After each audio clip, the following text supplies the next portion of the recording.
welcome to Encounter Roleplay. Welcome to the Crownlands, our Song of Ice and Fire / Game of Thrones RPG campaign. We've had quite the journey so far on our little delve into Westeros, 2 years after the Blackfire Rebellion Part 1.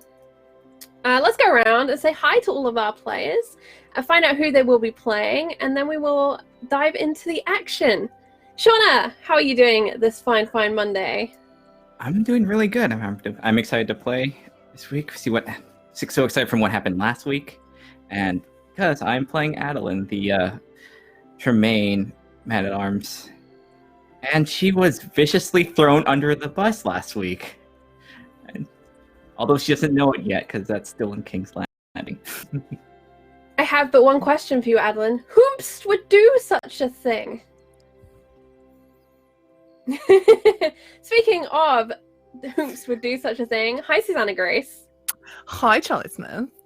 How are you doing? I wouldn't know a damn thing about throwing anyone under the bus. As far as I see it, I was delivering news of horrible, terrible treason, protecting the realm, wouldn't you know? Doing my part as a good citizen of the crown. But hi, I'm Susie. I'm playing Allegra, and I'm a garbage person, and I can't wait to get somebody killed today because Allegra's garbage. Wow, poor Allegra. I didn't think she was garbage. She's just an angry girl. Mm-hmm. And someone she's very angry with is Tom. Hi, Tom. Oh, I panic hello. as I hop over to someone unprepared. Yeah, that I wasn't expecting a jump like that. Hi, I'm Welcome Tom. back. Thank you very much. Thank you. I'll be playing Wendell Gaunt, a pious and pretty all-round decent person. Definitely gets a bad rap Very bad. out in the world. I'm super happy to have you back, and thank you so much last week for playing both Wendell and Alfred. That's okay. Someone who wasn't with us last week, but I'm very excited to have back this week, is the wonderful Nuno. Hello. How's Did everyone you hear doing? that trash talk they had for you at the end of last session? I did, and I have words I need to be said about this, by the way. Huh? Then the Aster is the only person that's done anything useful in this campaign. That's a lie. But hey, at least he sold 11 horses. That must count for something, I guess. But yeah, I'll be playing Aster, the head of the house, which apparently is useless.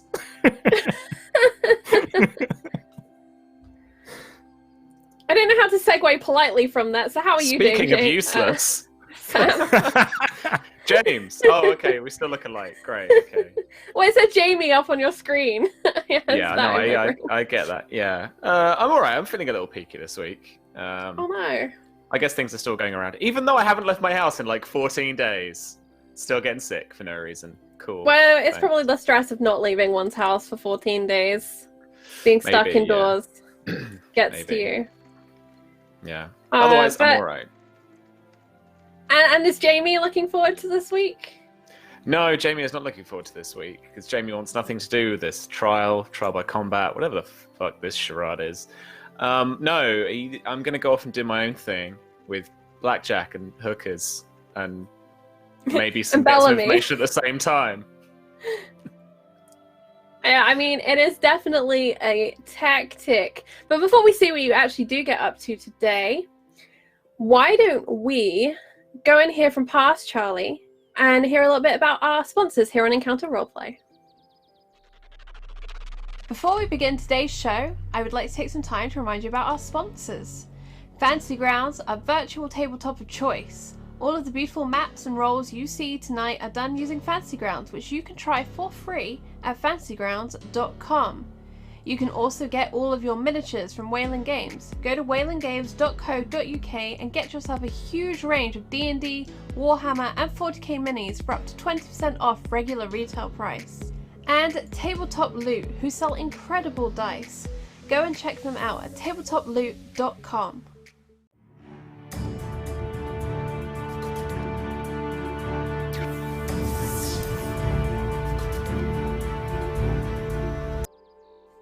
And we're back. Thank you so much to Fantasy Grounds, Tabletop Loot, and Whaling Games for their sponsorship. And a thank you to Wild Anvil, our partners here on Encounter Roleplay this season. Don't forget, you can check out our Crownlands Wild Anvil page for extra information on the family. We have a wonderful family tree up there that Susie put together for me. Articles on the Gaunts, and we will soon have articles on all the characters. They are in the process of being made, as well as all of the letters we have exchanged. They're all up there for reference. It's !Crown WA if you'd like to bring that up in chat, so you can click on the link and check it all out. But I think it is about time we drift back to Westeros, where spring is ending and summer will soon be beginning. We have had a wet and stormy, troubling few days, and things are only set to get worse. But the sun is out, and the land is drying. And Adeline, you've ridden hard to the border. You've searched your lands, all the way to their farthest reaches for the missing Tala. And here at the border, you found someone else. Down a gentle bank in the sun, he sat beside his horse, and he has no idea that you are there watching just beyond the crest of the hill. Your bow is slung over your shoulder and your quiver at your horse's saddle. Swift is quiet. Their ears twitch slightly, and it's as if they know what you're about to do as they backstep a few paces and you dismount. Down and low you move along this hill, keeping your eye ever on the man in the sunshine, finding your spot amongst a tree and a bush just at the edge, a thick gorse bush. Its thorns try and grab at your clothes, but they don't hold you back. And perhaps it would be better if someone had held you back, because as you watch this man, you see his friend join him, and they laugh, and you hear them say something about the Tremaines. Down and low you go, preparing, a finger held up to test the wind, a slight change of vantage point, an arrow ready, the string tensed, the bow flex, and a release, just as the man turns to his friend. It's strangely silent when you kill a man with an arrow. The yelp comes from the man beside him as he sees metal and stick of wood push through his companion's skin, bursting through his neck in a bloody spray of arterial flow, covering him in red raindrops, it almost appears. Adeline, what do you do next as your first strike has hit true? You have a witness and a horse down beneath you in this meadow. How many people are down there? Make an awareness notice check. You can immediately see the one man that has joined the Gaunt down in the meadow. A Gaunt you know very well. This man had beaten you. He is a cruel man. A younger sibling of Wendell Gaunt's. His companion has that look of a gaunt man, the sharp features, the dark eyes, but you're not familiar with him by name. And as you scan the field with your awareness notice, what do you roll? Oh, I can roll. Oh, no, one. Reroll the ones? Yep. 14. 14. You scan and you can see moving in from a peripheral farmhouse, there are 2 or 3 more men wandering forward with what appears to be supplies for a picnic. One carries a barrel, the other kind of a sack of food in a hand. All right, I am going to loose an arrow at that one that was with him. All right. Like his luck. So this will be a fighting bows. Mhm. And if you'd like to check the cheat sheet, there are additional actions you might be able to take on there. Yeah, I have double shot in my as one of my traits, so I'll just As a benefit. two on him. Okay. See where this goes. Oh, I've.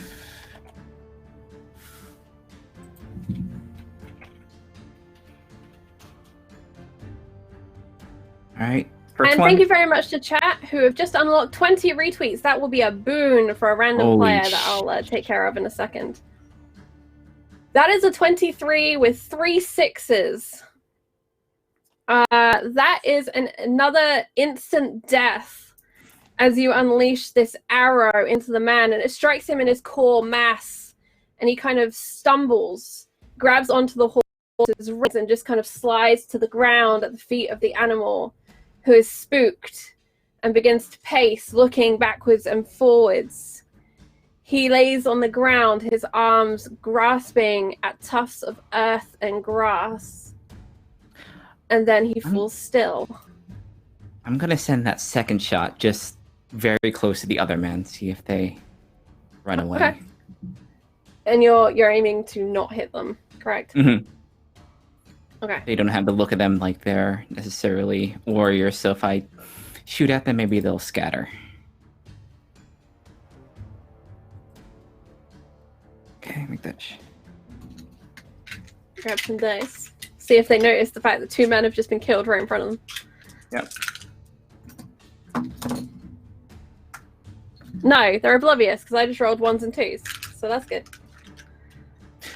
They continue to move forward towards their chosen place for a picnic in the meadow. As you prepare your second arrow. I'm gonna have that notch, and I'm just gonna walk out there. Like, leave now. Stay and you die. Okay, make an intimidation roll for me. As you walk out into the sunlight atop this gentle sloping crest, staring down across the field at the men approaching. Okay, that's intimidate. Oh, yeah, persuasion. So I get not as bad. Oof.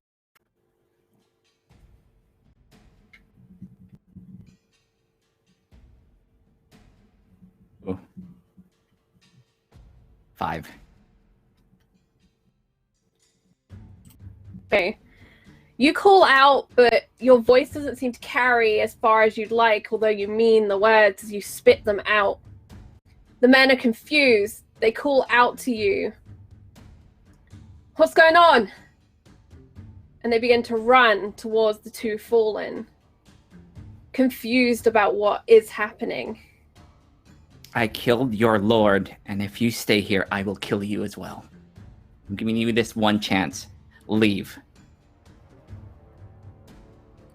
Okay, I'll let you roll insight or intimidation on this roll. Whichever you prefer, it'll be a persuasion roll again. Or it will be deception if you are lying about your intent to kill them if they don't leave. But I don't think you are. Okay. 12. 12. Ooh, 2 6s. Very nice. Best I can roll. Let me... Okay. There is another confused shout, but then they see the 2 men felled in the meadow. They begin to retreat, stumbling backwards. They turn and call to each other, their voices snatched away by the breeze of the day down across the meadow from you. The barrel of wine, of beer, you're not sure, is dropped, and there's a crunch and a thud as it too begins to spill liquid across the ground, and they begin to retreat. One reaches for a knife at his belt, but thinks better of it, and they retreat back into Gauntland, back towards the house of Lance's Reach. What's his name? Oh, I think it's right here. Is Tavian still alive? From your position, it's difficult for you to tell. You can make an awareness notice check to see from here, or you can go closer to the body for a better look. I'm going closer to the body. Okay. Push down into the meadow, which is littered with buttercups, daisies, and soft clover. And there, beside the horse, which is confused, two bodies of two men. The second man you shot is blinking dully, but makes very little other movement. And Tavian, as you bend over him, casting shadows on his face, makes gulping sounds, strange, wheezy, liquid sounds. And you can see the heft of that arrow still thrust through his throat. I'll get close to him, like eye to eye, and just want to let you know that this was not for the poisoning. This was not about that. Your maester let it slip that what you did to Della. And that's why I'm here. And I know you're pious. I know you might be praying to the Seven. But you should save those prayers for forgiveness when you meet up with her.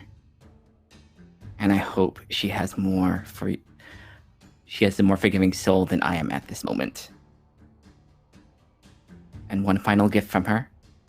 And I'll take out that piece of metal and I will finish that. I'll just like dig that into his like chest.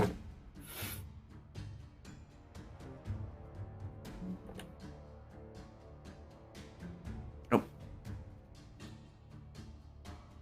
So you reach down, you snap off the point of the arrow, which has traveled all the way through this man's neck, and push it down into his chest in a second violent blow, ending his life. His hand flexes briefly, as if to reach for you, but then he is still. And as you glance over to the second man, his companion, the blinking has stopped and he stares wide-eyed at the bright blue sky overhead.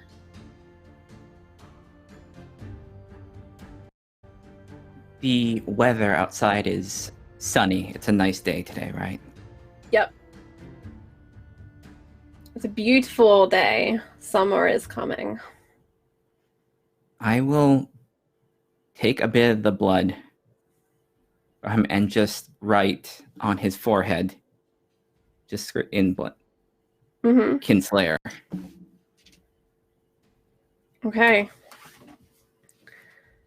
So you make this grisly mark on his head. And you hear the cawing of a corvid circling over the field.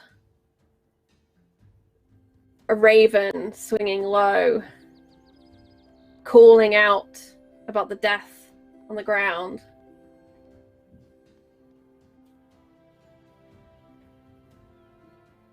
She'll just turn around and go back to her horse. Like, she's still fuming about this. Like, usually if she's had to kill, it's been fairly unemotional. She's had to do this a lot, but this is personal. And she's just gonna head back. Get back and on it's none Swift. too soon, because you can hear calls coming from the opposite end of the meadow now, as the men who had run away had gone to fetch backup. And you can see a group of 20 or 30 men, and possibly even women, approaching from the far end of the field, this mass. You can see crude weapons as well as crisper, sharper lines of swords and similar. And I'll ride off. And you ride. Let's pan across the landscape of the Crown Lands and up to Famine's Hold, the mouldering castle atop a hill. About half a day's ride from where Adeline is currently. And Asta, yesterday you dealt with the complaints of your tenants, their requests, strange revelations. And the castle is quiet today. Everyone is busy about work, things to do, roofs to check, sisters to find. What are you doing, Lord Tremaine? Aster would probably be very, very upset about the news that he got from Maester Otto before he departed, and he would have spent probably the remaining hours of the previous day thinking about on how to act and what to do. And today, he would probably, first thing in the morning, try and get a message down to King's Landing to Allegra. I didn't write it out, but it would be something along the lines of Lady Allegra to Lady Allegra Dorsey, not Tremaine.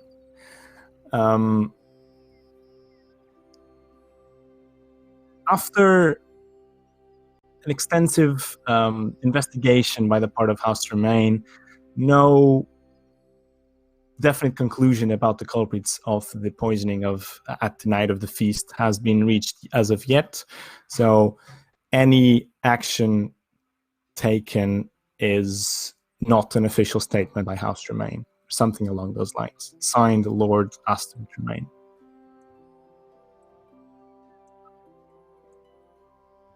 I can get you that written properly. I'm just quickly typing it, so I got it from my notes. Yeah, okay. I don't know how that works since we don't have a maester now, but I would attempt to send it. Yes. So the way you're going to have to attempt to send this is with an animal handling charm roll, as you attempt to persuade the raven to go about its business off to King's Landing. Very well. Within the standard rules, you kind of have to be a maester and have a special benefit, but we're going to hand wave that as we do in After the Fire because that's more fun this way. But the maesters have left behind ravens, and they are anxiously hopping around in the maesters' chambers, waiting to be fed, waiting to have attention paid to them, and waiting for letters to take. Mm-hmm. Ooh, all right, 17. It's pretty good. That's pretty damn good. On a 17, you mimic what you've seen maesters do in the past to get the raven to present its leg. You fasten the letter into the small little message capsule, and you tell the bird where it must go and release it out the window. Yeah. Apart from that, he would also write a smaller, shorter, more informal letter to Jaime. And he would simply read, Jaime, please sort this out.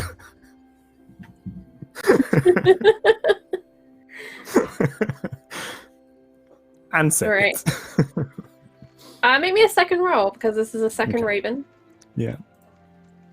Thank you so much to Architect Origins, who has donated a boon. I'll discuss with you, Shauna, the details of this. 7. 7. The bird pecks at you as you attempt to attach the letter. You manage to wrangle it on. You inform it of where it is to go, and you fling it out the window. It hops around the courtyard outside, picking at the dirt before flying off. The birds are sad. Not very hopeful of that one, but we'll see. And after that, he would try to find Adeline, because she promised that she would have kept looking for Tarla, and he wonders if there's any updates, especially regarding the information that that man with the pigs told us. Mm-hmm. Carlin. Yeah. That's his name. With the daughter who has the son. So no, it's a different one, isn't it? Oh, the guy with the pigs, the guy who knows Bill the Boatman. Yes, exactly. Bill's neighbor. Okay, Bill the Boatman. I don't think I gave the pig guy a name. I don't remember giving him a name. We'll call him Pig I Guy. think so. Good guy. His name will be Henry Piggins. So Henry Piggins. You look around for Adeline, and the guards tell you that she had set out early that morning to continue about her business. She had ridden alone. They have no kind of further information on where she's gone or what she's doing in particular. This isn't unusual for Adeline, who is an independent person and has been very busy in the hunt for Tala. Fair enough. If that's the case, I think... Without any further information about either Adeline or anything from King's Landing... Oh no, he would sit down and finally read those 4 letters that he got from the Maester yesterday. Okay. So 2 of these are kind of notices of, let us know what you need. Thanks, neighbor, from 2 kind of lesser houses in the area. Not too important. Pretty kind of standard responses of, we hope you don't have the plague, because we don't want to walk into that. But let us know what you need. One, you notice, bears the seal of House Will. Mm-hmm. And this is kind of the most significant of the letters in front of you. Okay. Well, crack that bad boy open. Okay. And it says, My Lord Tremaine, I march south with the dragon, and I hope that we may continue our business soon. Your horses do not ride so well in Dorne, but we have a mutual enemy. And that's the end of the note. Okay. It's written on a raven scroll, so it's a relatively small letter. Sure. To that one, he would reply something along the lines of, My Lord Will, I'm happy that I feel like doing our business is something that would make you happy. I have conducted my own investigations and have no certain conclusion yet, but I'm getting somewhere. Please tell me more about this common enemy. Any information?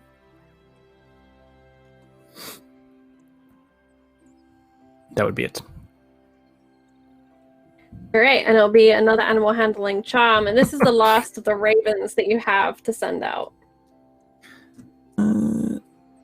Okay, well, in that case, he would probably read the Bywater one first and then decide which one to reply. Okay.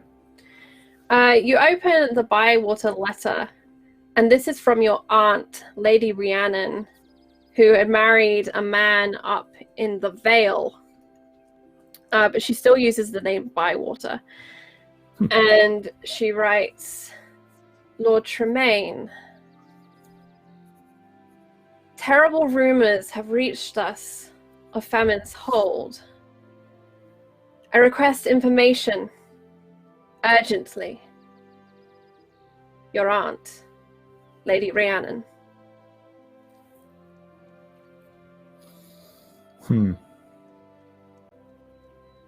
Okay. I think that he would still send Wills an answer, and then wait until one of the ravens returns, and then deal with that. So yeah. Okay. Okay, one last animal charm, please. Yes, please. Let's go. All right, 12.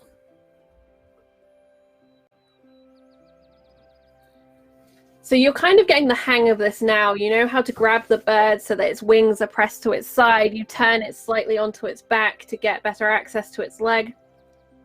And you say firmly, Belsey Castle. And you release it out the window, and another flutter. A small downy black feather falls away from the bird.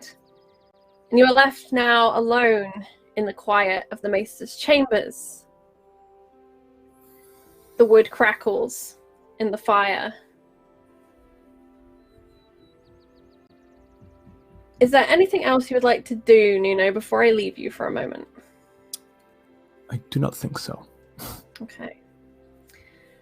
So we cut from one crackling fire to a brazier lit in King's Landing.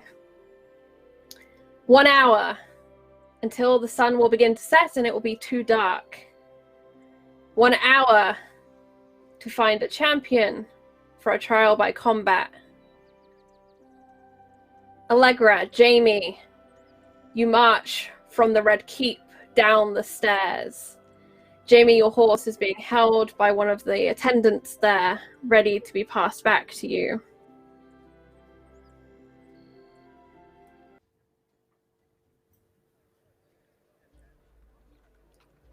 Anything to be said between our beloved siblings?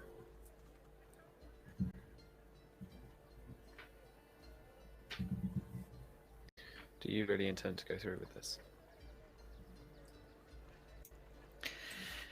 I don't suppose I have much choice. I think you do. You always have a choice. You can retract the statements, the allegations. Why? You can actually get to the bottom of what's going on. You Because- don't think that they could have been responsible? All our history wrapped up in this and considered, I still don't think the Gaunts will have done this. Who then? That's what I'm trying to find out.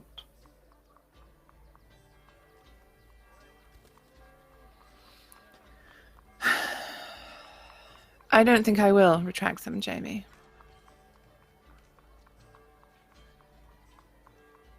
This is a great opportunity for us. For you, even. No, it is not, dear sister. What, we get rid of an ancient enemy? They are punished. We gain the attention of the court. We've brought treasonous acts to light. If you win.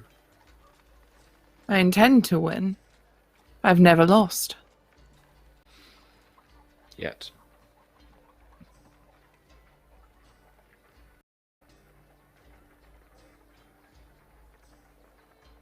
And suppose I did retract my claim, where does that leave me? A Dorsey, you don't have to get involved necessarily. Your name offers you some protection and there is some weight behind that reputation. And so, head back to Crowclaw Point. I don't know. Spend some more time here in King's Landing. Really, it's up to you. But this is not how the game is played. I don't see your evidence being that compelling, and now it's in the hands of the gods, as trustworthy as they can ever be. Jaime, our uncle was murdered. I almost died. My daughter almost died. I want blood. And at this point, I don't care whose blood. I want blood for this.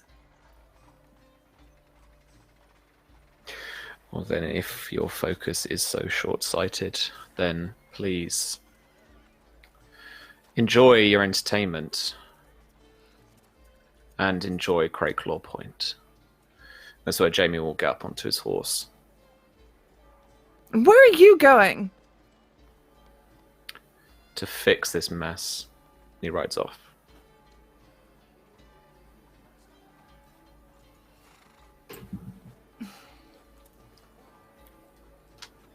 And just behind you, coming down the stairs, accompanied by a court friend, Wendell Gaunt.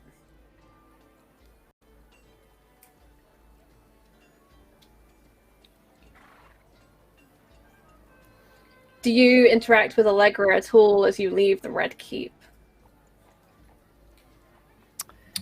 He will just stare at her, give the slightest of nods as due, as is right, in kind of courtly manner, and then just walk off. She glares at him as he walks away.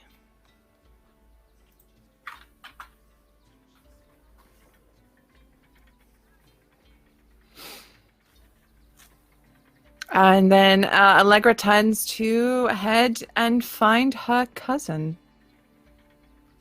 Salukan. Okay. So you are about to search King's Landing for a King's Guard. Luckily, the Red Keep is a reasonable place to begin. It's a good start. It is. So how are you going to go about searching for one King's Guard in the Red Keep? I think she just basically goes up to the nearest sort of guards type person she can find, whether that's a gold cloak or a steward, someone within King's Landing, and she says, "Find me, Salukan."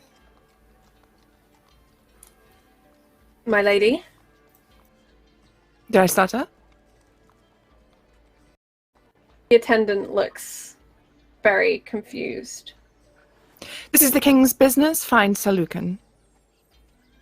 Okay, persuasion. I think this is a deception bluff.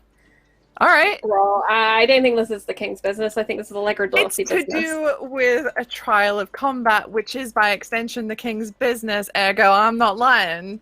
But if you want to roll deception, that's fine. And so the chat knows the boon goes to Jamie. Jamie is going to gain a +1 test dice to a test of his choice and a 1 lucky roll. Lucky is a benefit in the game which allows you to re-roll once per day and you keep the better of the 2 rolls. Oh no, hang on. I typed that wrong. No worries. At 30 readings, things are going to get worse for our players, or one of our players, depending on my mood at the time. A 16. Yes, milady. Salukan. And their eyes kind of dart frantically like, who the fuck? All right, I'll figure it out as I go. And they kind of straighten. Nod. And she says, "Tell him I'll be at the Golden Dragon or wherever it is the fuck I'm staying." And Allegra's like, "I need a drink." Okay. The attendant scurries away, and you can see them push into the Red Keep to go and talk to a number of people there in the hunt for Sir Lucan for you. You return to your apartment. Sure, we'll call it the Golden Dragon. I'm down. Seems legit. Sure. Yeah. And Danella kind of hurries after you. She pulls on your sleeve as you reach the inn, her face full of concern, fear. What is it? She mimes pulling a sword from her belt and then looks at you and shrugs and lets the mime drop. It's going to be all right, dear. My cousin is in the King's Guard. If he fights for me as a champion, then he'll do very well against no one like Wendell Gaunt. And hell, if he refuses to fight, I'll fight the bastard myself. Her eyes go wide and her eyebrows jump up her forehead. And you are convinced she entirely believes what you just said, and it terrifies her. And Allegra lets out a little chuckle and kisses her on the forehead. That was a joke, dear. I think we've both earned a goblet of wine, don't you? She nods slowly. And she'll follow you in. You are delivered whatever drink you request, and it's added to your bill for your stay. And Danella takes a deep gulp before remembering herself and sipping more politely thereafter. She's distracted and fidgety. I think while she's here, Allegra is penning a letter to Yanis, basically informing him of everything that's happened. And yeah, just apprising him of the situation and where she is currently. Okay. So you can pen this note. Anything you require is kind of brought to you as you request it. More parchment, more ink. Mm-hmm. Danella will proofread for you if you need her to. She's being attentive as she can when it seems like you want something, and the rest of the time she's just kind of fidgeting to herself. Mm-hmm. on the I slide. think Allegra even offers her the quill to say if there's anything she wants to add to write to her father, then she can. I think she adds a small note, which, if you read it, basically amounts to, I miss you. Mhm. This isn't like home. And she gets that sent off. Okay. And how would you be sending this? Would you basically be trying to send it by boat, which would be the quickest way, a rider, or have you tried to keep it short enough that it can go by Raven? I think it's short enough to go by Raven. It's not like a big sprawling text, you know, it's... Okay. All right. And you were kind of given access to the Ravens yesterday at the Red Keep, or you should be able to find some more for a small amount of money.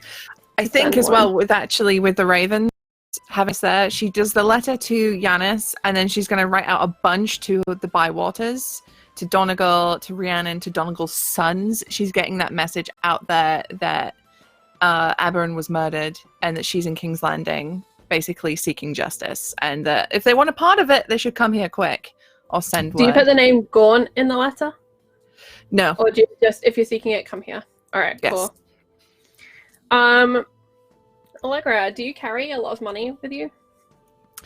I think she carries enough money that's sensible because she's unguarded in King's Landing, right? She's not walking around with dragons in her pocket. Okay. All right. So what I would like you to do is make a persuasion bargain because you're sending quite a lot of ravens, and you need to pay for services. And I imagine Allegra is not going to want to pay what you're being asked to pay. Are you channeling this Karen energy for Allegra here? I mean, Allegra is just George R.R. Martin for Karen at this point. Okay, that's a 19. Okay, on a 19, you strike a good deal with one of the maesters who keeps ravens for the sending of letters, and you have enough money to pay for them without it causing a big scene. And they are sent. Jaime, you left Allegra on the steps of the Red Keep, riding away on your horse, Valerian. Where do you go and what do you do? I would like to head one of two places, and I wonder if I can get the lay of the land to see what's more viable. So I want to go and speak again to Valerion, Lord Valerion, to see if he's around, to see what kind of state he's in. But then I also want to go to the most popular inn in town for lesser nobility. I want somewhere that I can get the lay of the land, the gossip, and try and start to just investigate any whispers on the wind about the poisoning and the perpetrators. Okay, so when you were here the day before yesterday, you found Diffin Valarian's escort, essentially, who are Lord Valarian's men. Lord Valarian has gone back to Driftmark. And you delivered that letter to his men, which was for him to have. So if you want to change that plan, you're welcome to, or you can go and speak to them if you'd like. Well, just catch up with them for just a brief moment to see if they've heard any response or anything like that. So you find them in their rooms. You can tell they've basically been in here since you left, playing games, drinking.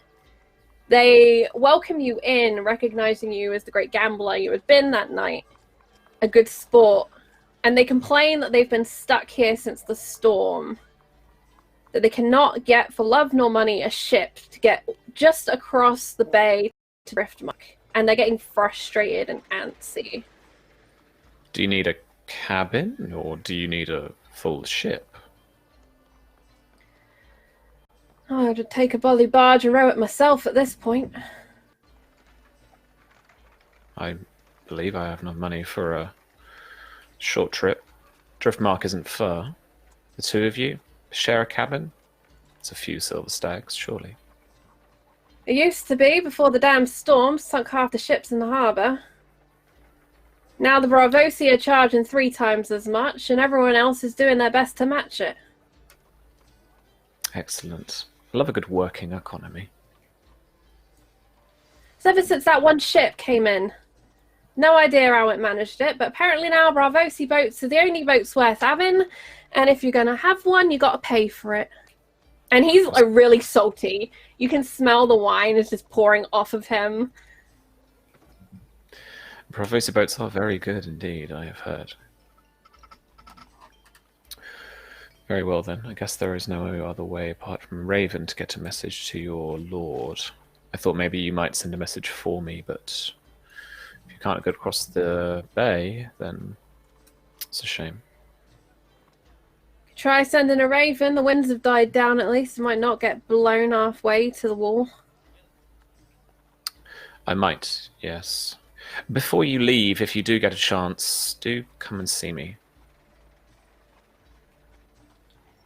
As you like. If you get bored while you're back in the city, you know where to find us. We have some money to win back. Of course, yes. Very well. As I head downstairs, I will speak briefly to the bar staff to put a stag behind there for them so that they've got their, I'd say, a little bit of beer or wine. Yeah, it's kind of reasonable drinks for a night. The way they're drinking and what they're drinking. Alright, Fancy Grounds is briefly down. I think Will is having some internet problems, but we'll keep an eye on it. Hopefully it'll pop back up. If not, we'll swap to real dice or something else. Just for our players' warning. So, next from there, you head to Bellamy. Bellamy's place? Is that where you said you were going next? No, you're going to a tavern. That's right. A really popular tavern for lesser nobility. Alright, we will call this tavern the Blackfish Tail. Nice. You go in and it's busy. It's kind of settling down for the evening in town. Everyone's already in to get their drinks, to get food for the evening, having a good time, gossiping. There's 3 bards in here and they're all kind of competing for attention in kind of staggered areas. And it's a rowdy kind of place already. What would you like to do? Which one's pulling the biggest crowd? Let's do a size test. See if you can tell which one is actually getting the most attention. What was it? You cut a little bit for me. Streetwise. Streetwise test. Yeah. Because sometimes it's not always the loudest bard that's getting the most attention. And we'll see if you can kind of read the room a little bit.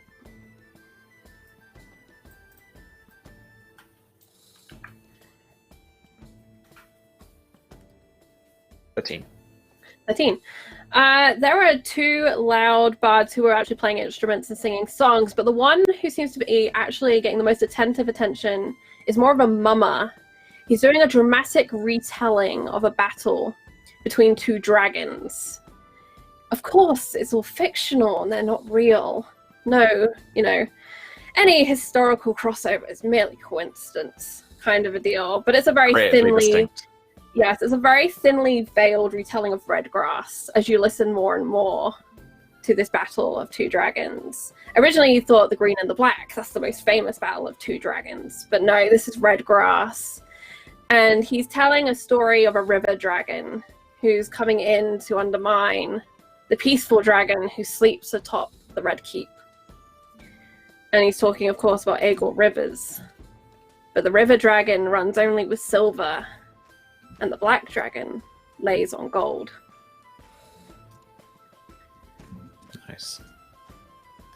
A number of people aren't getting some of the references, but a couple of people will totally understand what is being said here. Sure. I think to set the mood, he will rudely order some wine from a barmaid as she walks between the crowd. Just probably in between orders, and he won't quite take the tray there and then, but we'll get her to come straight back for him, and won't tip or anything. Bit of a dick, that kind of thing. But yeah, definitely grab some wine and then start working the room a little bit. Start figuring out who's here, what's being spoken about. And then I think if you'll let me, Charlie, I want to kind of make a little play to the mummer to see if they will perform something about a poisoning, whether it is historical or creatively distinct. Kind of like a little Hamlet moment. Right. To see what kind of Okay, reaction so this evokes. Do this, you can kind of do this one of two ways, Sam. You can either spend a destiny point to introduce a detail to the scene, or you can attempt to persuade the mama. For the sake of coolness, I want to spend a destiny point. So, okay. The mama starts up with adding a detail, as we have in the house rules. So, if you'll let me, Charlie. So the bard starts off with the tale of a poisoning, and of course, like most good Westerosi mummers shows, it's about Essos. It's about the East, because that's where a lot of people don't travel, and it's quite Shakespearean, and that people get really interested in what these places are like. So it's probably some spinning yarn about the Tears of Lys, and how they came to be, and a poisoning about that, and how actually it was one tear that went round the whole court, and that a lot of them died, and that kind of thing. So it's pseudo-historical in the way, I guess, that Jacobean plays about previous kings were historical. They were about the time. They weren't really about like what actually happened.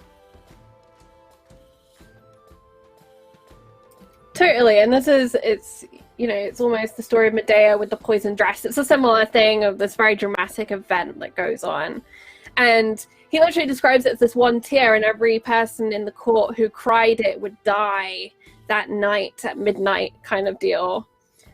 And there was the clever man who poured the first tear into the eye of the lady, and she cried to her husband, who cried for their sons and their daughters, who wept for their parents, and on until the entire place, like under Sleeping Beauty's spell, the entire place falls into this death.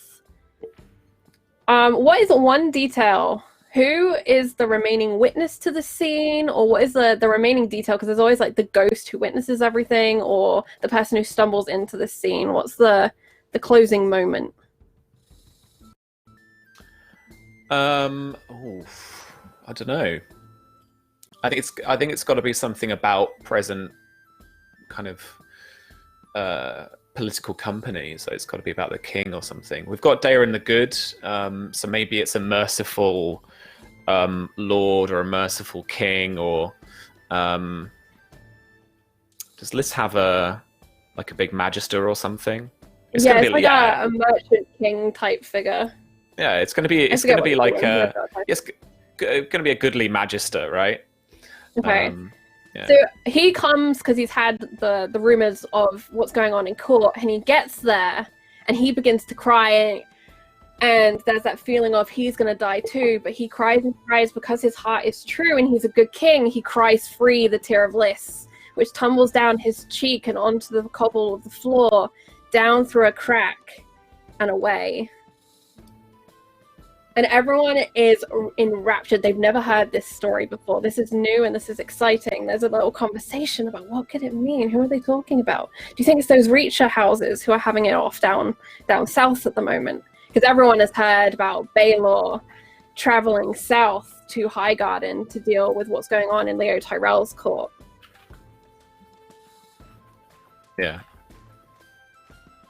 Go ahead. So now this is really about who's here and who's watching and what information I could get out of them. Okay, so just make an awareness check. I'm going to say you have a +1 bonus dice for the setup of this, Sam, because you've manufactured the situation. Oh, how did I miss? You chucked us some XP right before, so I've chucked in new bonus dice.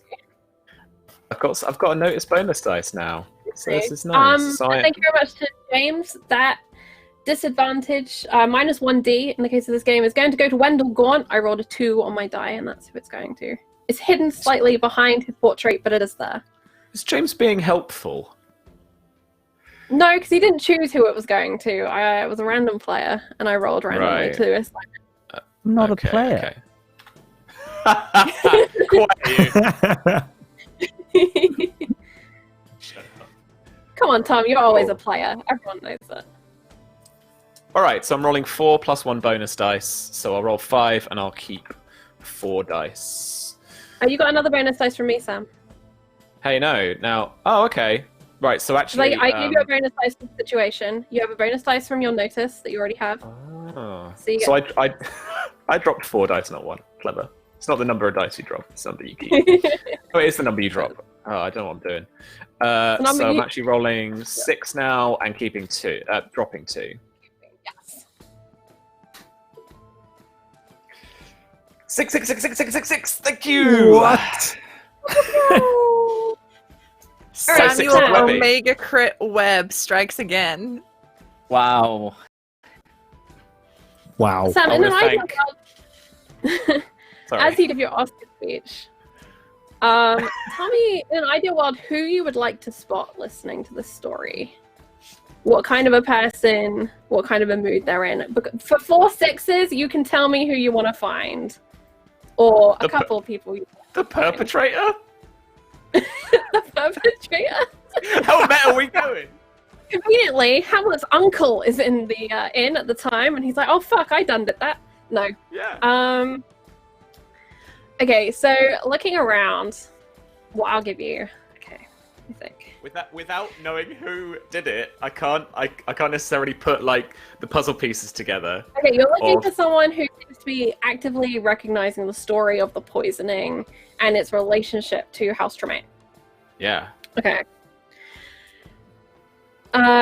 So looking around, a number of people are riveted and a number of people quietly talking to each other, but there's a man sitting alone at a table, stocky of build, who hasn't touched his drink since the story began. And now as the story finishes, he swallows down the cup. And he glances around, and as soon as he spots you, he turns his eyes back to that empty cup. And you notice his hand shift under the table to a small knife in his belt.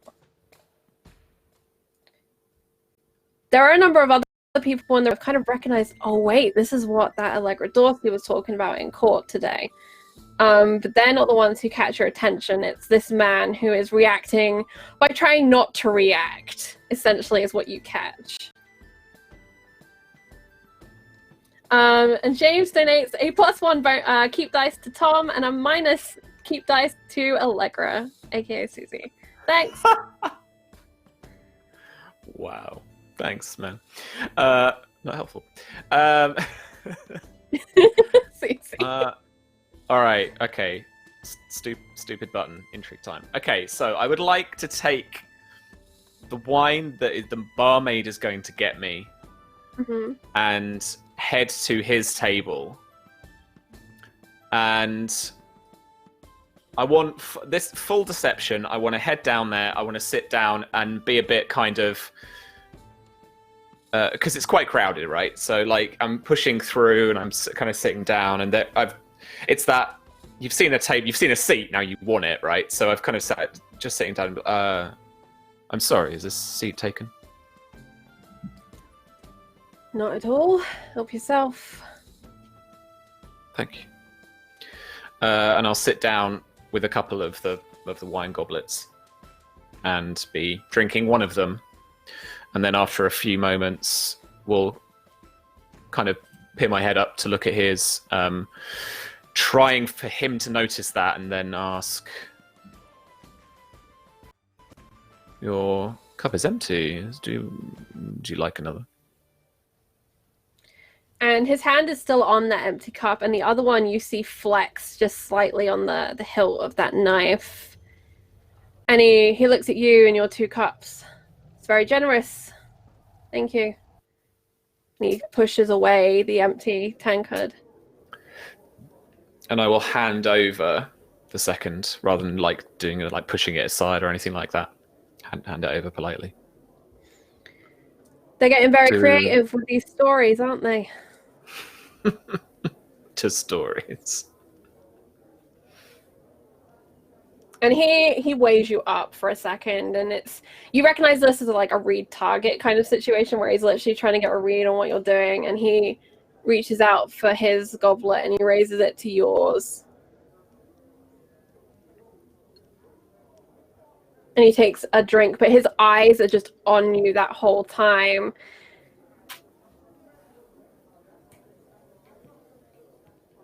I would like to engage in intrigue. I don't know if you want to go the full thing, but basically, like I want to, without actually, without calling it, without actually talking about it, I want to infer from him some information.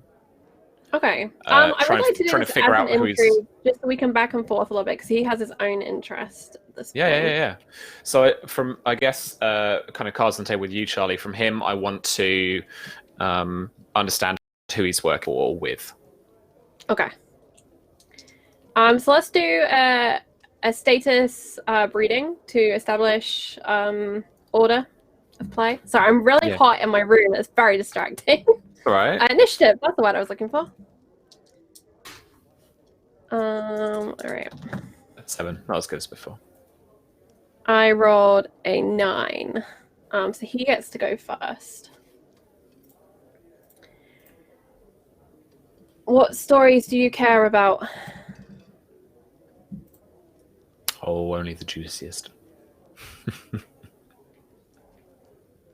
Only And those yourself? fueled by wine, he asks. Wine is the only decent drink here. You ever seen the beer? The colour? I find it best not to look in the cup before you swallow it. Oh, no. Always look, sniff, move it around the mouth a bit. You have to taste what you're drinking. Otherwise, what's even the point? Isn't the after effect the point? And he swallows down all of that wine that you had given him. Not always. No, of course not. And his cup is set back down and empty again. I will wave over to the barmaid for another round. Okay. I Sam, won't be downing it, but I will ahead. be like, I won't be downing it, but I will be like having a fair amount of it. Okay. I will be asking you to make a bound to the bottle roll when we get to your second cup. Which is probably inevitable in the scene, but we will see.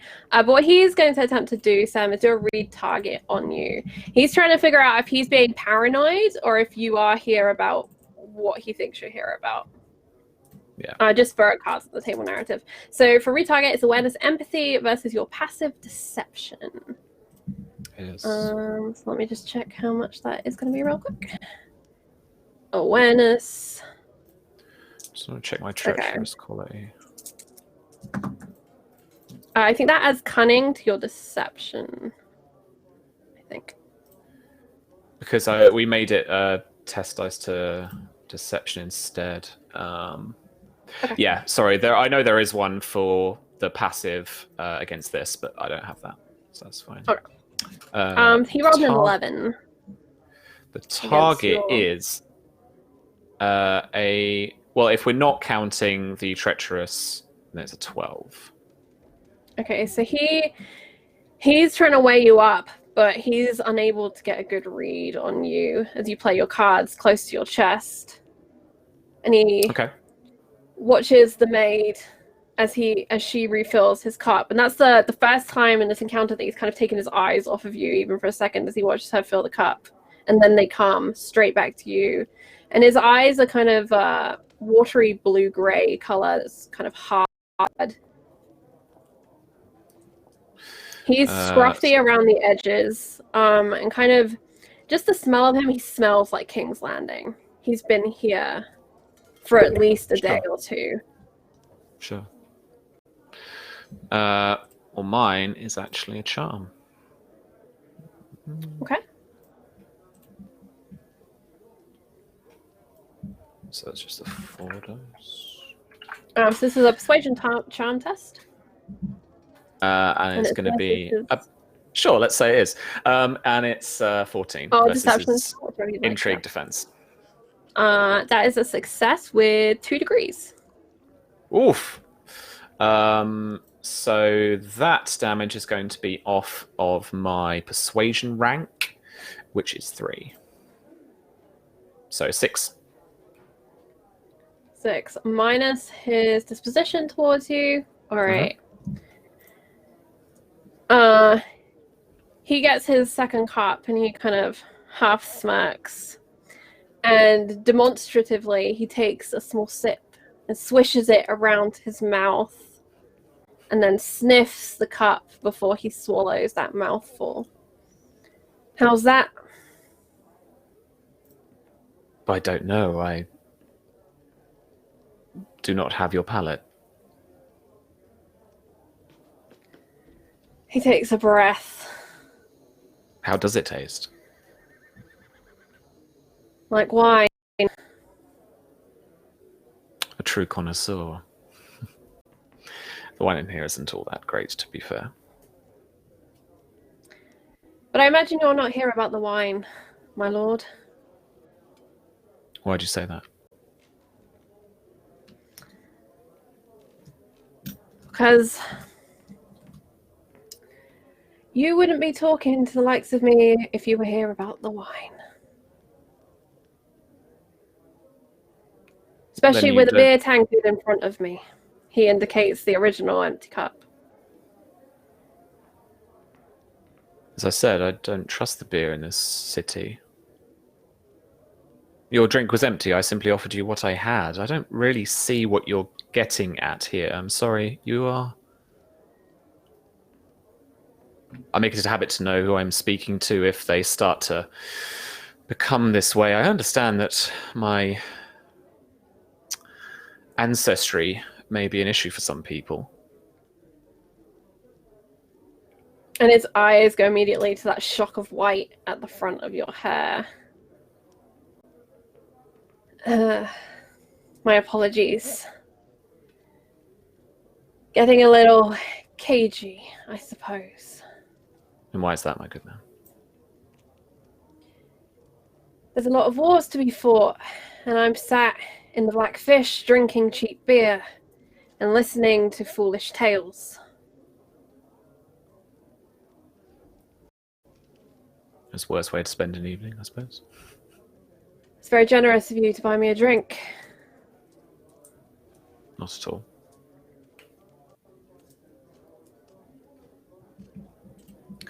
I mean, so I know it's not my turn quite now, but my action was basically fast talk. It was it's that bamboozling thing that was going on. Okay, so make your roll. He's basically kind of considering. At this moment, he's trying to decide what to do about this. He's not getting a read on you. He doesn't want to be impolite and actually cause something if this is nothing. So he's just trying to consider what to do and almost waiting to see what you're going to do next. So you can make your fast talk.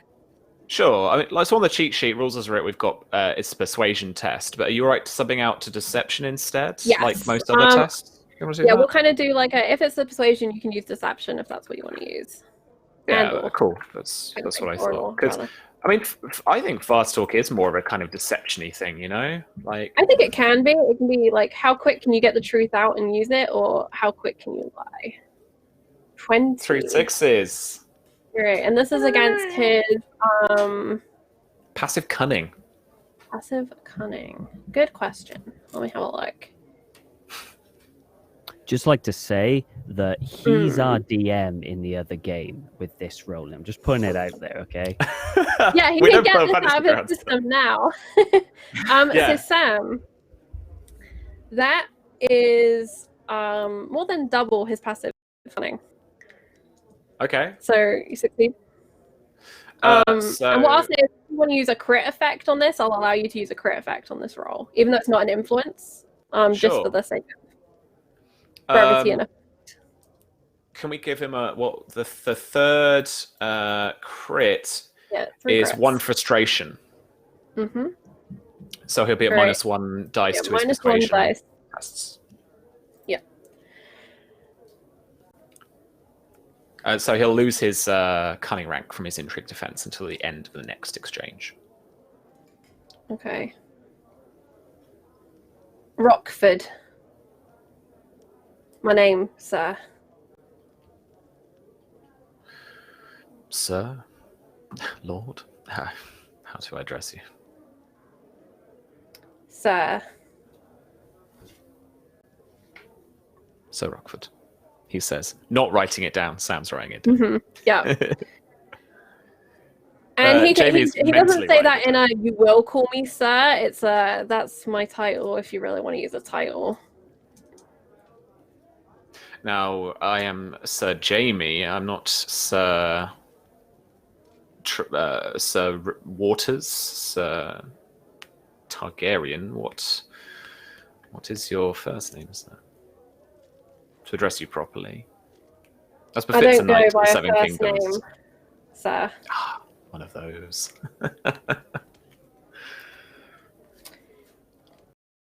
My father's sense of humour, if you must know, and I'd rather not.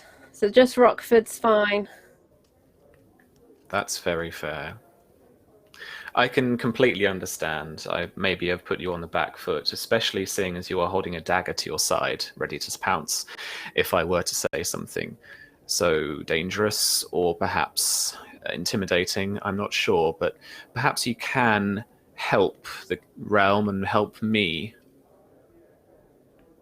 by And you maybe see- telling me, Rockford, what you are doing here in the Blackfish Tale in King's Landing, drinking wine, not beer, with a royal bastard.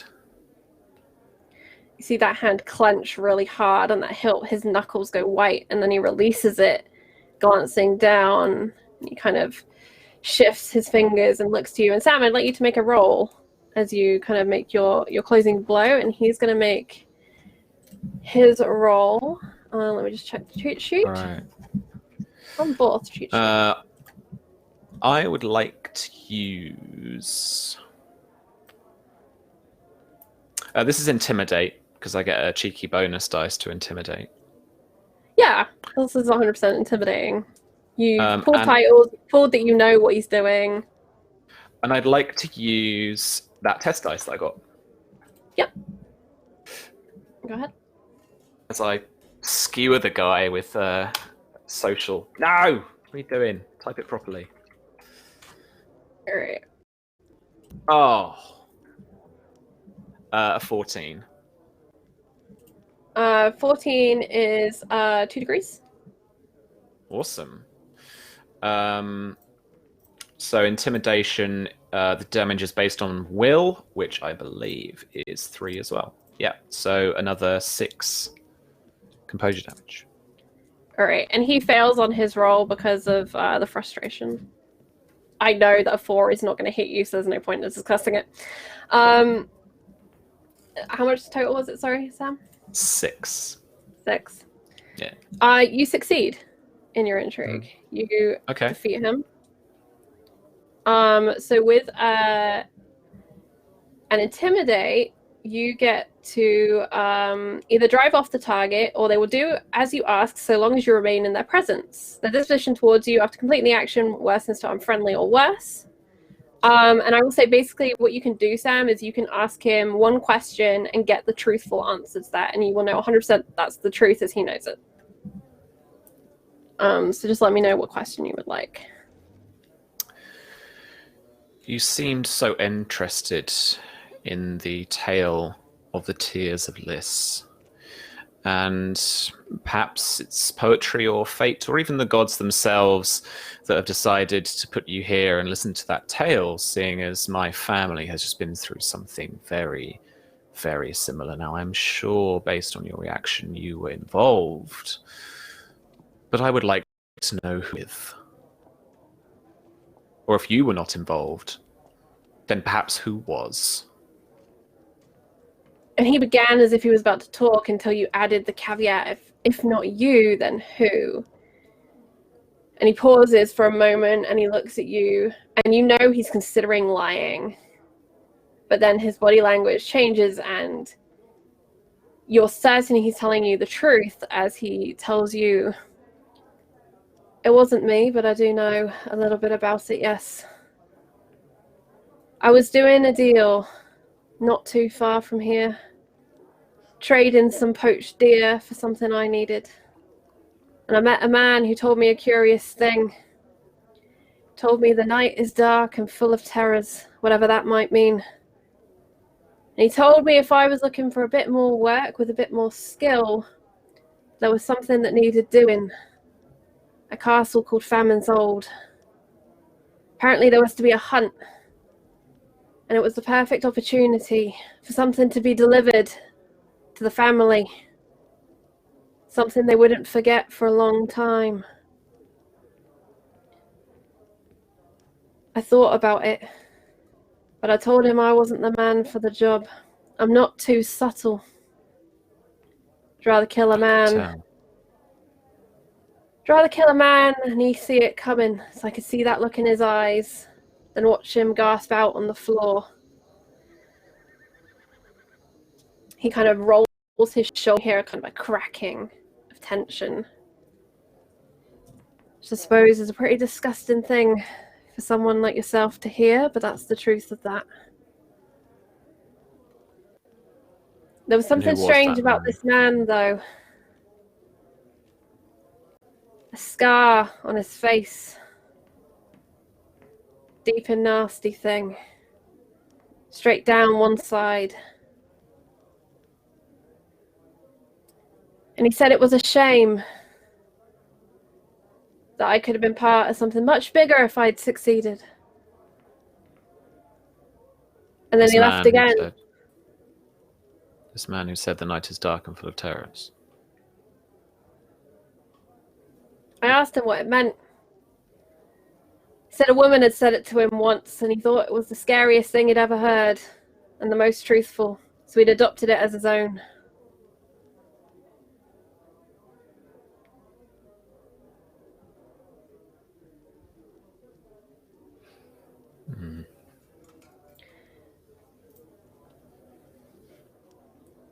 But if you're looking for enemies of your household, there are a few here in King's Landing who weren't too upset to hear what happened. Kept my ears open to see if they actually went through with it, you know. Make sure that my name wasn't dropped, because I was certainly nowhere near it. And you can tell he was genuinely concerned that he was going to get pinned for it, even though he had ended up having nothing to do with it, because he knew. Because knowing is enough to get you under proverbial buses here in Westeros. And he seemed to know more people who didn't seem very upset when they'd heard there'd been all these deaths at House Tremaine. If you could keep your ear to the ground, I would very much appreciate it. And would see that you are recompensed. Sam, I'd like you to make a persuasion roll if this is a genuine offer. Mm-hmm. And I'm going to give you +2 bonus dice because of your defeating him in the previous intrigue. But this is just to cement that he will stay complicit to you after you leave. Yeah, and this is bargain straight up. This is like, I will pay you to tell me stuff. Oh. You're all right, so I'd rather stay out of it. I think I've given you enough. And he kind of stands. He takes the cup that had been refilled and swallows it all down as it remains.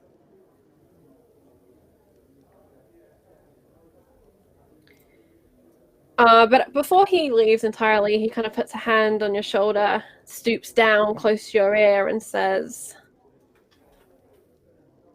"Cousin of the king nearly died. Find out who hates his guts." And he pats you.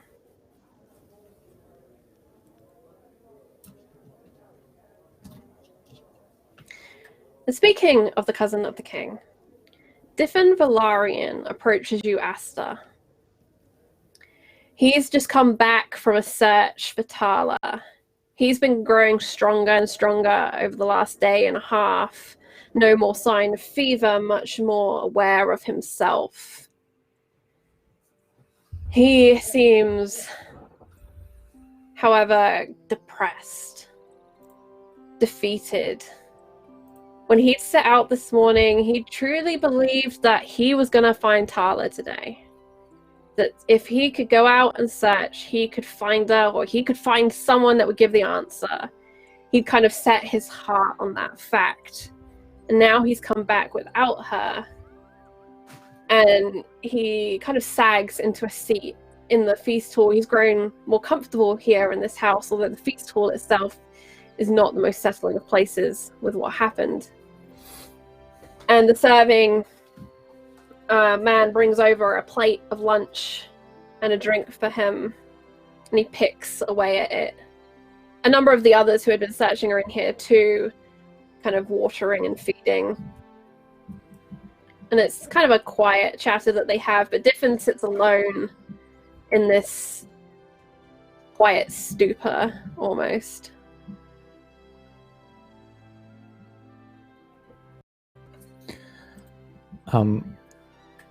Seeing this and his morality kind of down, Asta would probably sit across from him at the table and start conversation. Lord Valerian, you seem down, even given the recent circumstances. More than this morning, at least. Something happened.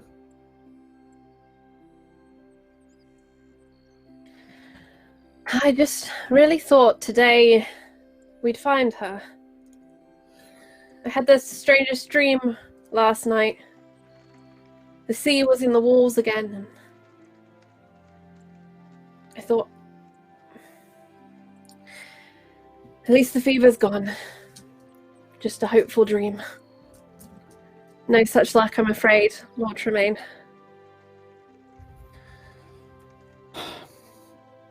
Yes, I mean, we mustn't give up hope, though. Although, don't put your hope in dreams as well. Put it in the men searching the fields out there. We'll find her. Don't worry. I know we will. I'll send word to my men at King's Landing and call for them. Asta, I have... My lord, he corrects himself, realizing he's grown way too familiar.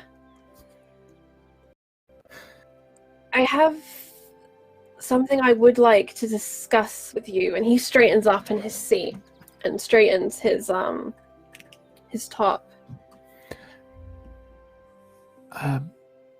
There's all right. There's something I wish to discuss with you as well, to be honest. And he kind of looks around and gestures to anyone that might be in the room and signal for them to leave. And they kind of do as you signal. But you first. It is about your sister, my lord, and why I'd rather hoped we might find her today. Carry on. I'd like to offer you a dowry for her hand in marriage. I am aware of your arrangement with House Gaunt, but I hope I can improve upon their offer. I do not believe she is dead, my lord, and I will find her. We will find her. Lord Valerian. Diffin. Look. I understand where you're coming from. And I believe you would be a far better match for my sister than any Gaunt would ever could. But I'm afraid it is not me you need to make this proposition to. But if you truly want it, then I believe it's in your power to do so. You see, this arrangement with the Gaunts wasn't proposed by us nor the Gaunts. This was His Majesty. Orders from the crown itself. And perhaps your chance of annulling said deal is greater than my chance of doing so. What do you think? Alright. Nuno, I'd like you to make a persuasion roll. Yeah, okay. You can use convince or charm. I would say either of those will apply for this. Will be convince. I'm on. Oh my. Right, 13.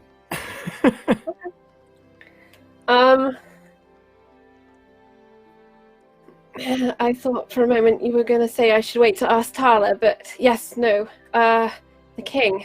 Right. King. Then instead of sending word to my men in King's Landing, I'll go to King's Landing. I should go to King's Landing. About that, I'm not so sure. See, the other topic I wanted to discuss with you is relating to what happened here. The night of the feast. I've been thinking and I've been connecting dots, and I'm not sure it was an attack on House Tremaine. Different.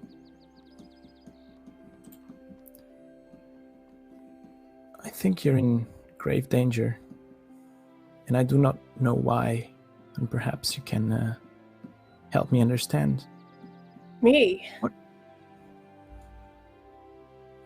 What really happened the day of the tournament in King's Landing with your horse? I rode down from where I was staying and stabled him the night before the tournament. It was a good stable and I paid well. And then they told me he'd just vanished into the crowd. And I told the city guards, and the city guards went out and they were looking for my horse and they couldn't find my horse. And then they said they found a horse thief, and I told them he should be punished and I want my horse back. Only I didn't get my horse back, and I don't know what happened to the horse thief. And then we were there at the tournament, and down came the rider, and there was my horse with boot polish on its legs and some dead guy attached to it, and then there was silver everywhere. And you can tell he's like fairly traumatized as he stumbles through all of this and tries to remember. And it's almost as if he feels embarrassed telling you this story, because how can this story be true?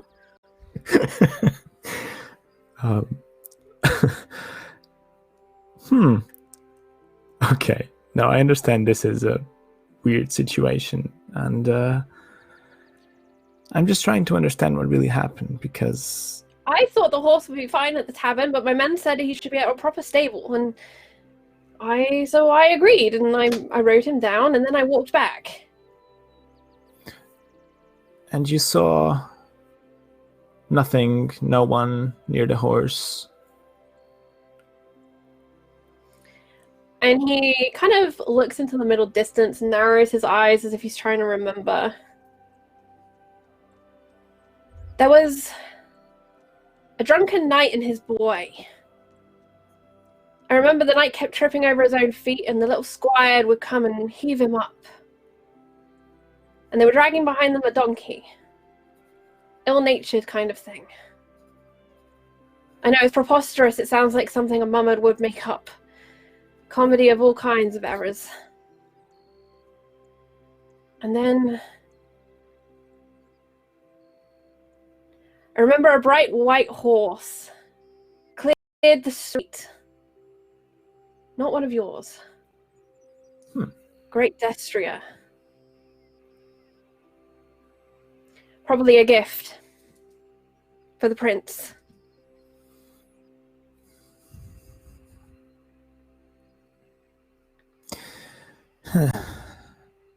This is all very confusing. I don't have answers for yourself or for me, to be honest, but I think that this situation in King's Landing with the Silver Stags, the show, the tourney, you, your horse, the poisoning, they might be all connected. If we are to be brothers, Lord Astor,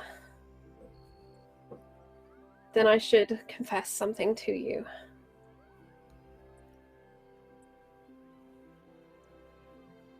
Two seasons ago,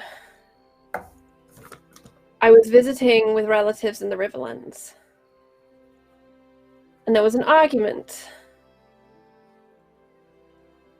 A man accused me of cheating in a simple game of cards, a game I could win without cheating, for starters. And he seemed really genuinely hurt that someone would accuse him of cheating, and that his opponent was clearly a simpleton, and it was ridiculous.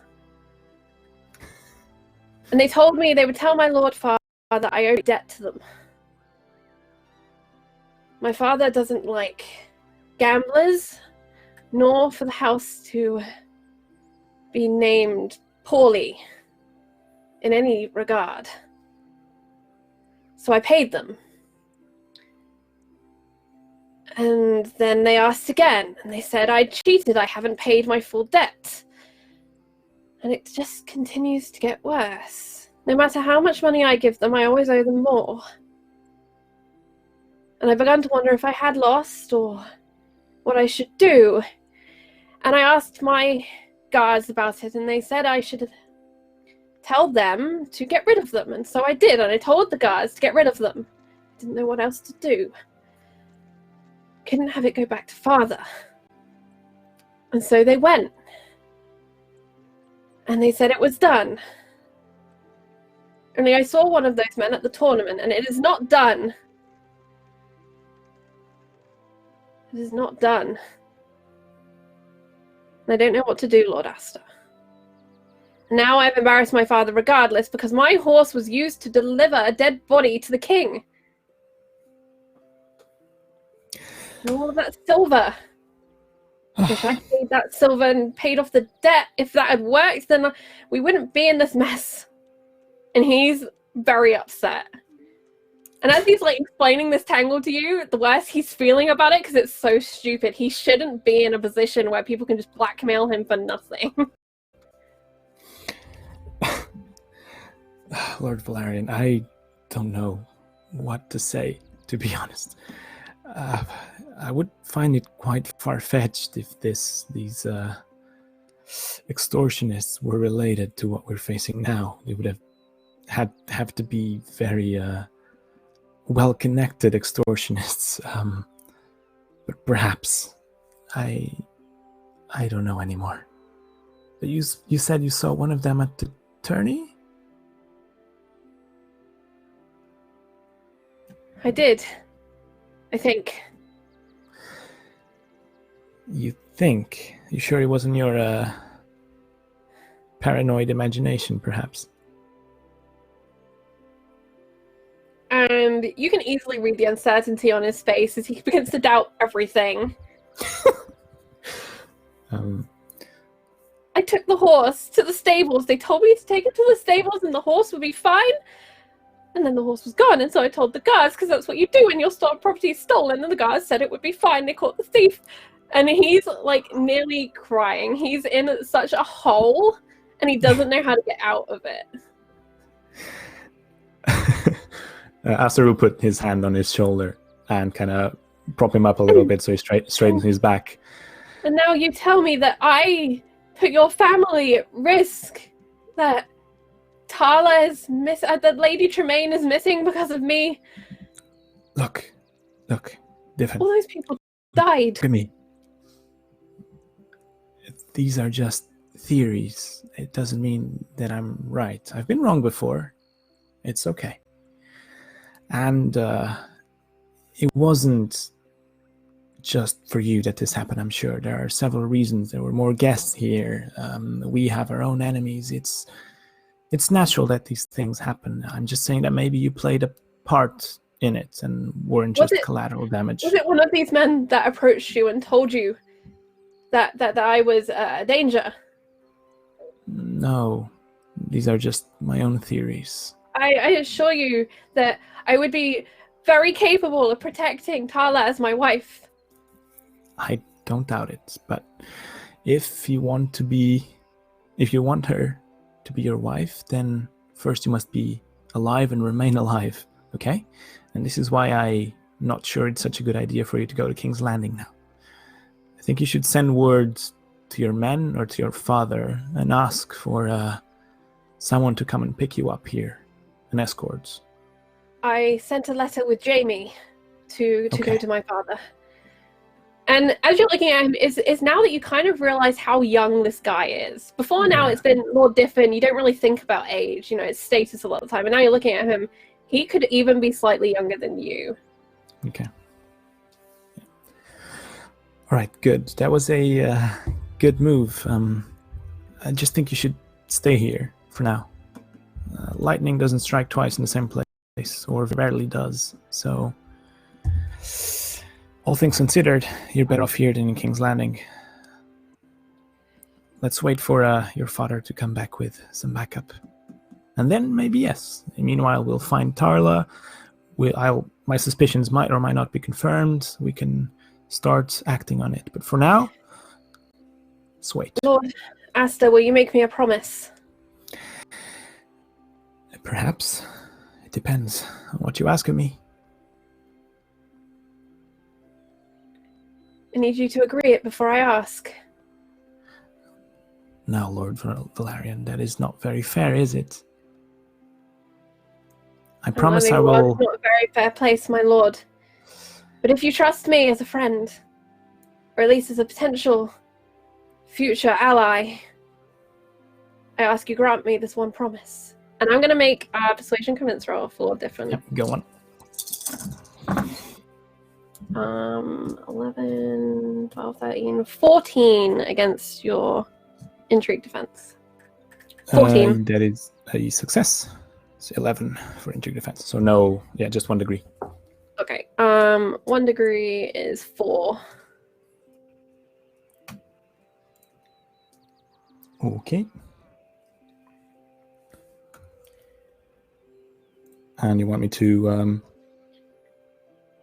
get So you can make it like a down, or- counteraction. yeah. Yeah. So it would either Yeah, you okay, can decide either we can continue this as a back and forth, or you can Okay. accept that as a full intrigue and that he's succeeded. It's up to you. Okay. I'll let you I'll decide. probably reply. I believe that in the future, when all this mess is behind us, we can for sure have a good relationship, and I think this and kind of points to the conversation is already a good start. But in these unstable times, I'm wary of making promises blindly. I'm sure you understand that, but I'll tell you what. I promise that I will consider it fairly. I'm having a flashback to a Game of Thrones session that I played where I promised to consider something. Okay. So I'd like you to make me persuasion convince. Unless Okay. you are being dishonest, at which point it'll be a deception. No, not at all. Okay.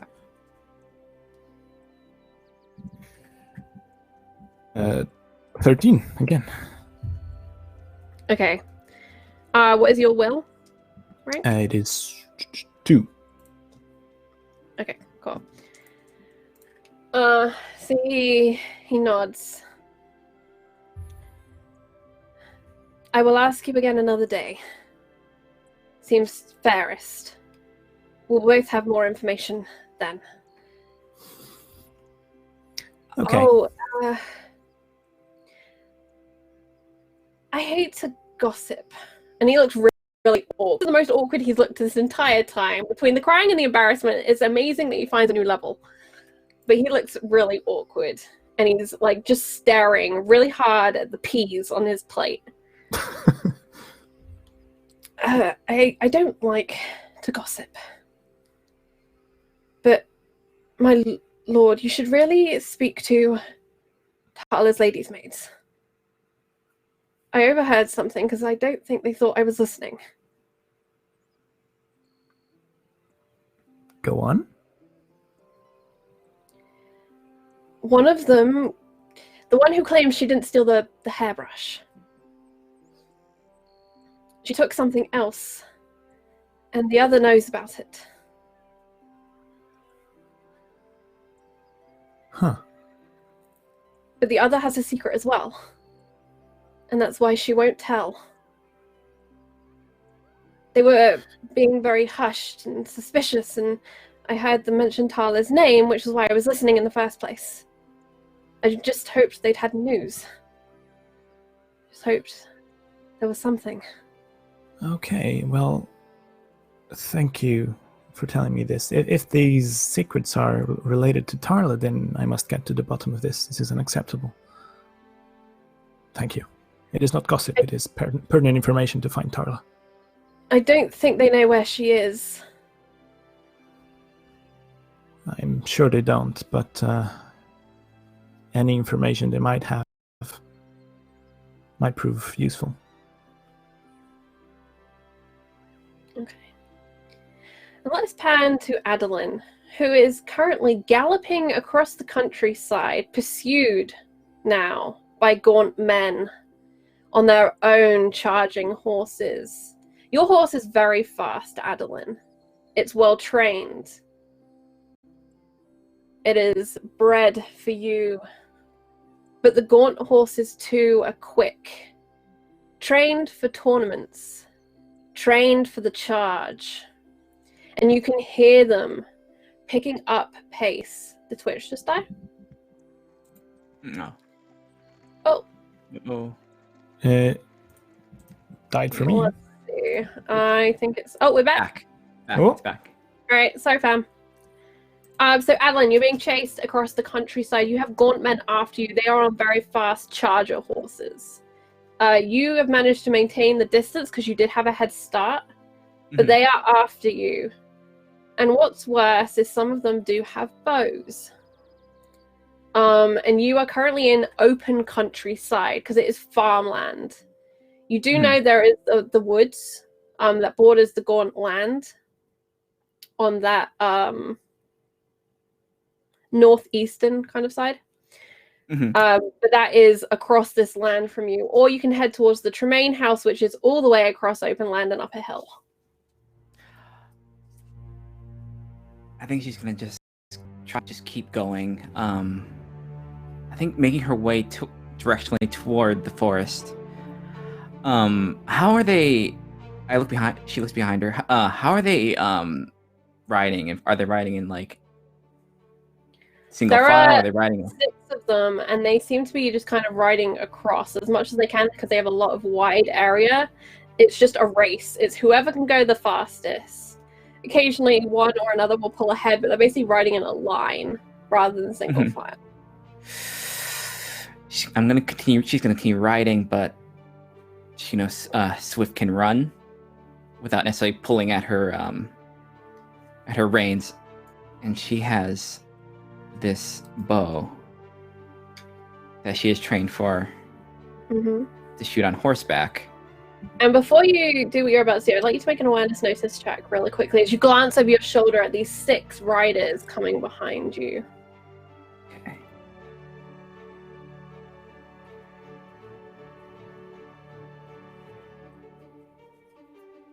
Funny.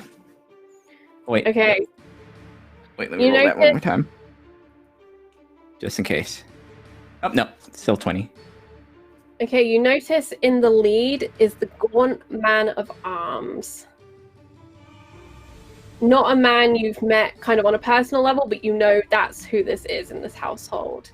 He's a well-trained rider, steeled in his seat, and he's calling to the other men, calling for a flank, calling for a cut her off before she hits the woods. This man is going to stop you, and he is determined. Now you can make your roll if you'd like. It just means I have to stop him first. So I'm going to take 2 arrows, and I'm going to try and do as much damage as I can to him. And I have the boon +1, right? Yes. Nice. Let's do The this. gods of vengeance have blessed Adeline in her quest today to slay gaunts. And for the rest of the session, she has been given a +1 test dice for attacks made against gaunts. First roll. Holy ooh. 23, and there are 3 6s. Alright. Let me just check something. Combat.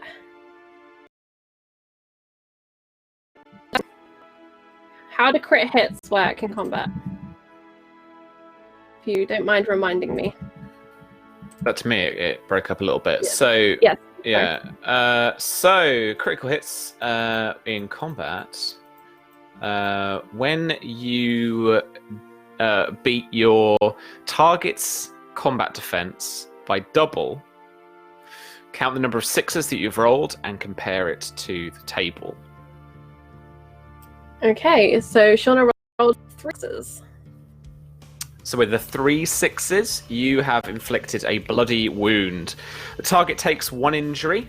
If they cannot take an injury, they take a wound. Alright. So you strike into this man of arms in the shoulder. You see it push backwards. And he has to change his grip on the reins of this horse. And he pulls his horse around to try and get out of your line of fire, reacting. But he was unable to dodge that arrow. You have 2 shots, correct? Yep, so I'll Alright. see if I can get an advantage by the way he's turning.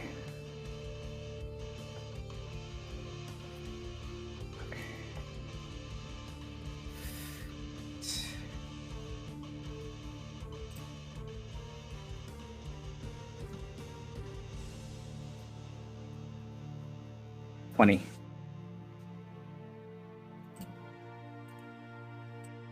And 1 6. Okay. On 1 6,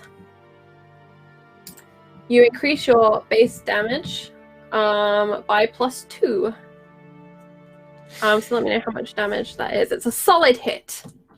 It's And I'll tell you how many degrees of success. I'm just checking. it's so with that +2, it's 8.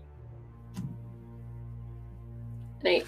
Okay. 2 seconds.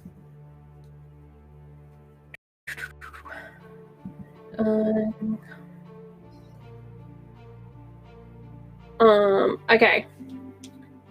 So you hit again, and this is another hit, and it goes again into his center mass, and the horse kind of lets out a screech as he pulls it up and back into a rear, and you lose sight of him very briefly. He is not dead, but you know you've hit him twice, and he is very injured.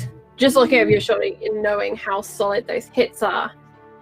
And that will bring us to the other riders.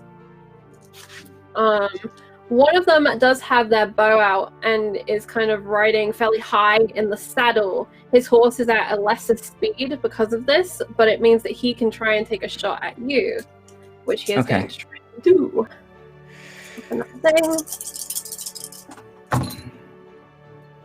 Oh, that wasn't very good. 12. 12 does pass my combat threshold, so. Okay, so that would be the base damage of a bow for you against your armor. So you need to reduce it by whatever your combat defense does. What's the base damage for the bow? 4, I think. Doesn't It depends on their stats. Yeah, it's think it's something a like 4. 4 plus their agility, I think. Oh, plus agility? That might be my bad. I might Wait, is it? Wait, just I think if it's longbows, it's plus their it's plus Longbow 1. is agility +2. +2, yeah. Oh, okay, so which pace it'll be 6. Okay, just I will take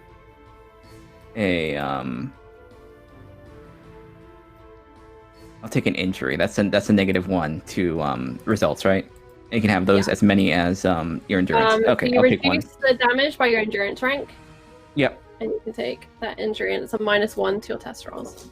Okay, so that Results, sorry. I'm still topped up. That Okay. didn't pass through my my armor. All right. And the others are going to push their horses faster as they move around to attempt to cut you off to keep you from getting into the woods. So I'm going to make animal handling checks for them just to see how they do. Okay, one of them pulls out and he is fast. The other two are a little behind that, and it is very possible they are going to head you off. So you kind of have a choice if you can continue to take pot shots at the 4 that are behind you or the 2 that are in front, or you can will your horse on to hit the woods before them and try and use the terrain as your advantage to get away. So we have one. How many of them are trying to cut me off? 3 are trying to cut you off. You have 3 behind you, 3 in front. That's my bad. So you've got 1 rider that is out kind of in front of 2, but it's 3 trying to cut you off on the flank, and then 3 behind you, one of which is the man of arms, who's calling out instructions to the others. I am going to just try and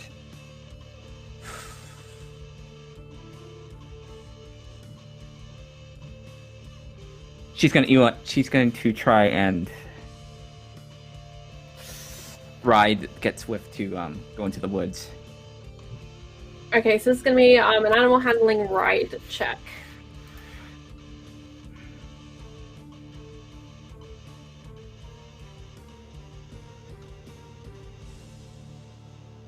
$12. Okay. All right. You know, not bad. Let's roll their actions. 10. That's a 13 to hit from the archer as he attempts to fire at you again. Mhm. And the lead rider is maintaining pace, but he cannot beat your pace as you have a lead. So that was 13 to hit, and it will do 6 against Okay, you I unless will- it's more degrees of success.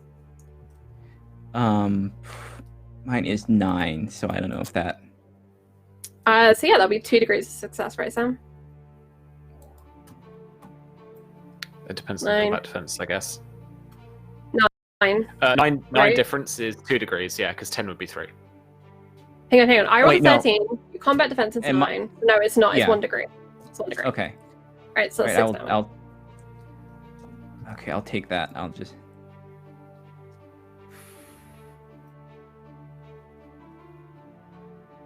All right. Alright. So you take that arrow, and it hits you kind of in the meat of your thigh as you try and drive your horse onwards. The other arrow kind of glanced off your leather armor, of your kind of breastplate, essentially. But this one gets you in the thigh, and you can feel the blood kind of oozing a little. It's not a critical wound, but it hurts. Mm-hmm. And you push your horse onwards. I'd like you to make another animal handling ride, unless you'd like to attack. Continue on.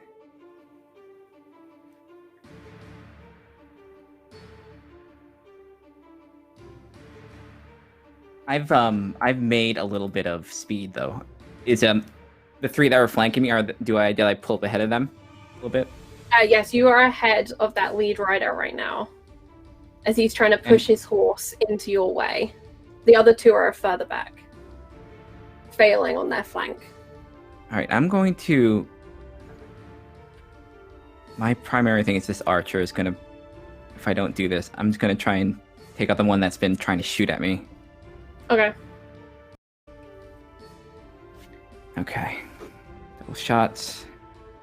And this is just -1 to the result.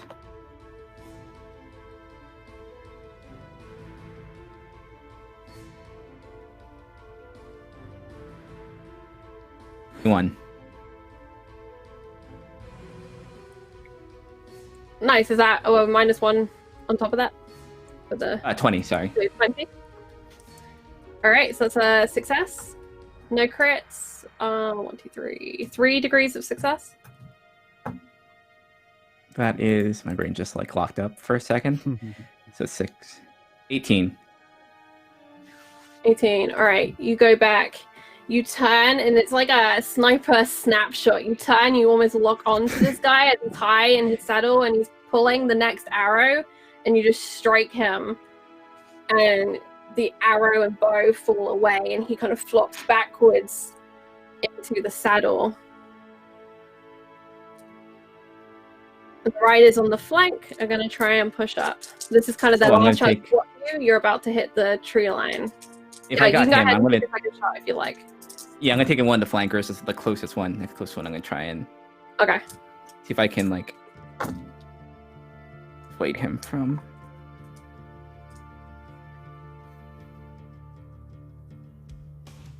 26. That succeeds, and I see 2 crits on that. 2 crits. I'm on the wrong thing. Hold on. Let me go back. +4 Would you- base damage. 4. Thank you, Sam. Oh. Okay, so that's 10. 10 as a... depending on how many degrees of success, it's... This is a kill. Yeah. So you see that first rider, and he's kind of preparing his spear as if he's going to just joust you straight off your horse, essentially, is his plan. And you just level that bow, turning to the front, and you kill him outright. His horse is still running, and it's a narrow miss as you skid down into the woods, having to instantly begin to dodge underbrush, trees, bushes, crossing through into the wooded landscape. Behind you, 4 riders continue to push, but you have some distance on them, and you do know these woods very well. I'd like you to make a survival navigation roll. Survival navigation, alright. And you will have 2 bonus dice because you know these woods well. Okay. Where is that? Survival. There we go. Orientation, dice? sorry, not navigation. How many bonus dice? 2. Okay. 5.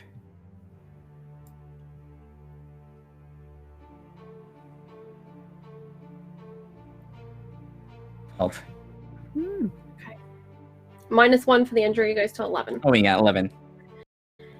So you are looking around quickly, and I'm going to say it's going to be very difficult for you to take shots at this point as you're trying to pay attention to where you're going. But you do know where you are and where you can go. You know where there's a convenient ditch that they might not know about. And you push forward for that, and your horse takes the jump easily. You're a successful rider. And I'm going to roll to see if they can make that jump.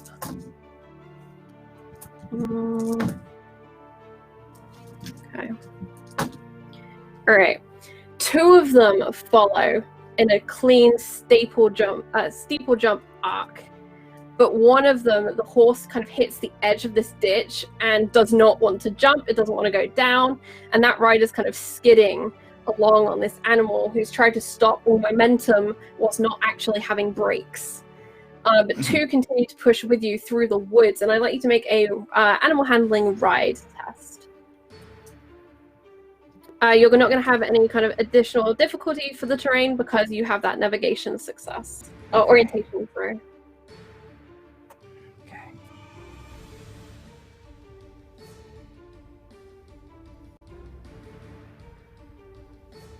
And You continue to push through, winding your way around the woods, leading them in circles at one point because you don't want to lead them all the way home. And you drive and you push, and slowly you begin to gain ground, make distance, lose them in the woods.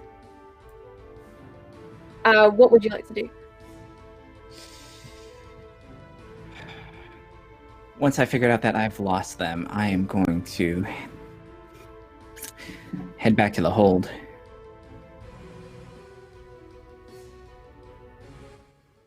Okay. You did get it looks like a +1 bonus dice for you from James, Shauna. Thank you very much, James. Because you are awesome. Okay, so I'd like you to make one more animal handling ride check, and this is just kind of to make sure they don't catch up again. Just a confirmation if you'd like to end the encounter. Oof, 8. An 8. You can still hear them pushing through the woods, and you can continue to ride and try and just take the lead and break for home, or you can attempt to stealth and cover your tracks. Or you can attempt to pick them off as they run around the woods and risk a combat with them. I think she's gonna do what comes naturally to her. Like she might not lose them at the rate they're going. She's gonna try and pick them off. They're in her territory, and she has way more training at this. Okay, are you going to do this from horseback, or are you going to get off your horse? I'm gonna do this on horseback. Okay, that's cool. I just wanted to confirm for the narration Yeah. of the scene. So you roll around listening the ears of a hunter. There are people in your woods, but these are your woods. And you gain roll an awareness notice test. I kept trying to say it all as one word. Yeah. Blah, blah, blah, blah, blah. It's too exciting. Too excited for Shauna to kill more people. God. 11. Oh wait, let me just reroll. I always forget that little. 11. Okay, on an 11, what is your base damage? Did you say it was a 6? No, that's what I said. So, 6, yeah. what was your 6? So this kind of hits this knight. Oh wait, was that the awareness? Oh, the awareness. Oh, that's your awareness test, not a Yeah. to hit. My bad. Okay, so yeah, you can see this knight and you can line him up, so you won't have a difficulty of terrain. My bad. I'm getting excited. Okay. All right. So now you can make your I'm also like I get to use the archery. It makes me so happy. archery. All right. This Got is the why right you guy. don't let your players use their specialties. 25. 25. All right. It's You mostly line the boon is doing a lot of work. Yeah. You line him up, and as he turns to come running towards you, it's a perfect shot dead down at his face, down the line. And for brevity, I'm just going to say you kill him, because I'm not going to argue with 26s and 25s that keep appearing, to be honest. So you line him up. Make another awareness notice test as you kind of hunt for the last.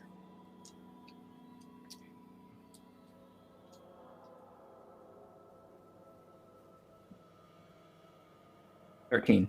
Oh, wait. Nope. Nope. Nope. I rolled 2 Reroll ones. ones. Nope. 13. All right. Again, you can hear him. You have to move your horse to kind of almost begin hunting him down, even as he hunts you. And he turns, seeing you coming. And he sets into a charge, pushing his horse on, his lance down. And we're going to do a roll-off to see which one of us hits first. And I'm going to say the higher wins, just for the sake of making this quick. Is this a what is this? I mean, An is this attack roll. Oh, the attack roll. Okay. Yeah. All right, Aaron. All right. Oh, reroll ones for me as well. Okay. 22. And the rider is barreling for you. It's a moment of tracking, holding your nerve, holding the line. You know, if the first shot misses, you can get a second in. And the rider is bearing it down on you, low in the saddle, can see the bow. And you release the arrow as that horse huffs, pushing harder and harder across this ground. dodging a tree, and you wait for him to emerge. I'd like you to make a second shot, please, Shauna. All right.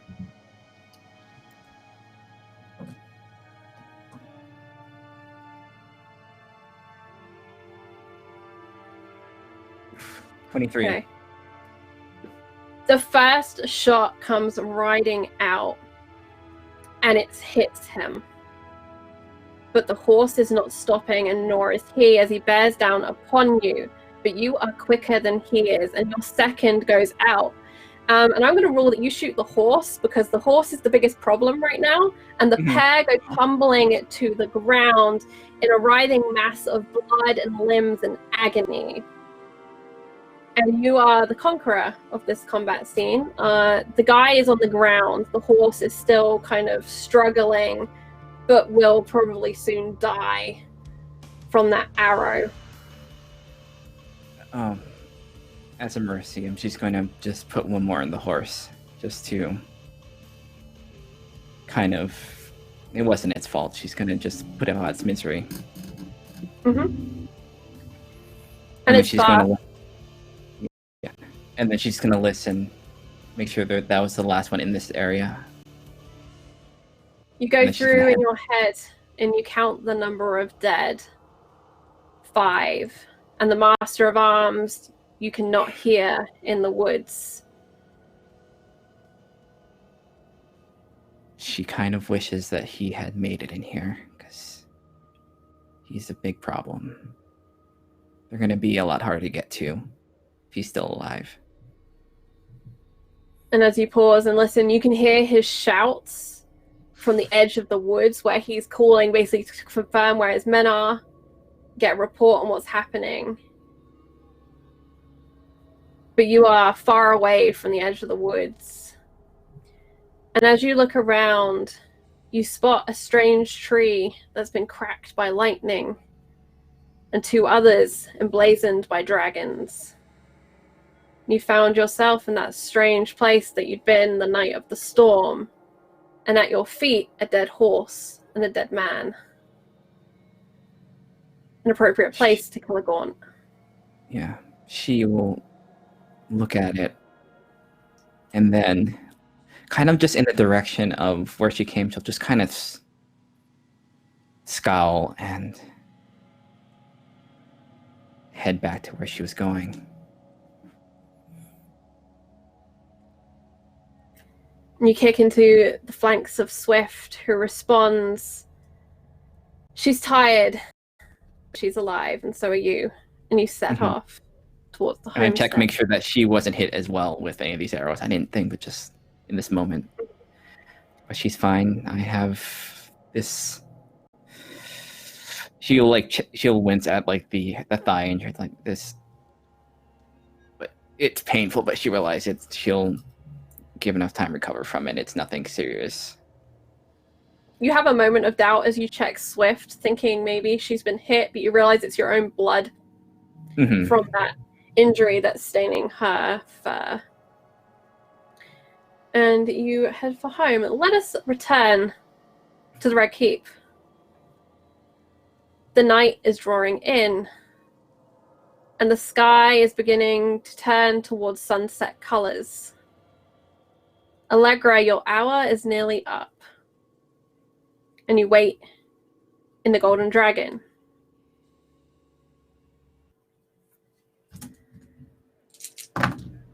And no one has come.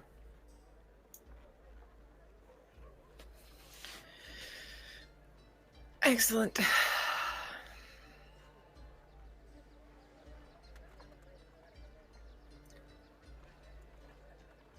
Danella has been playing with one of her handkerchiefs, and she's knotted it to the point where if she let it go, it would remain kind of in this balled, tangled mess.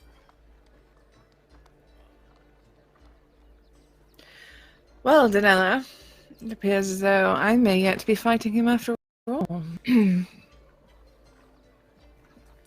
And she looks up, and then she looks around, and she's looking at every single man in this room, like, please just pick one. I don't care which one.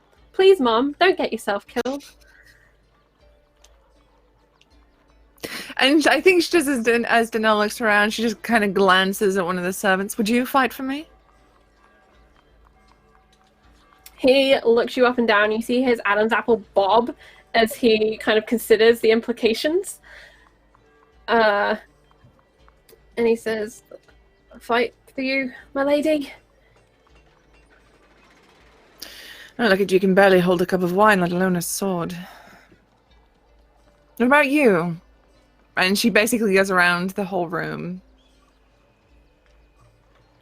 It's just us, Okay, Danelle. Susie. If you'd like to seriously ask every man in the room. No, she was doing it to just like, for show. Yeah, Okay, yeah. that's fine. Not seriously asking any of these servants I to fight. didn't know how convincing you were being, or if you were making a show of it. Allegra has many charms, and She she's not above does. okay, you kind of go around, and it's the same kind of stuttering, some kind of offer boastfully, but then realize that you're being potentially serious and get a bit more nervous about it.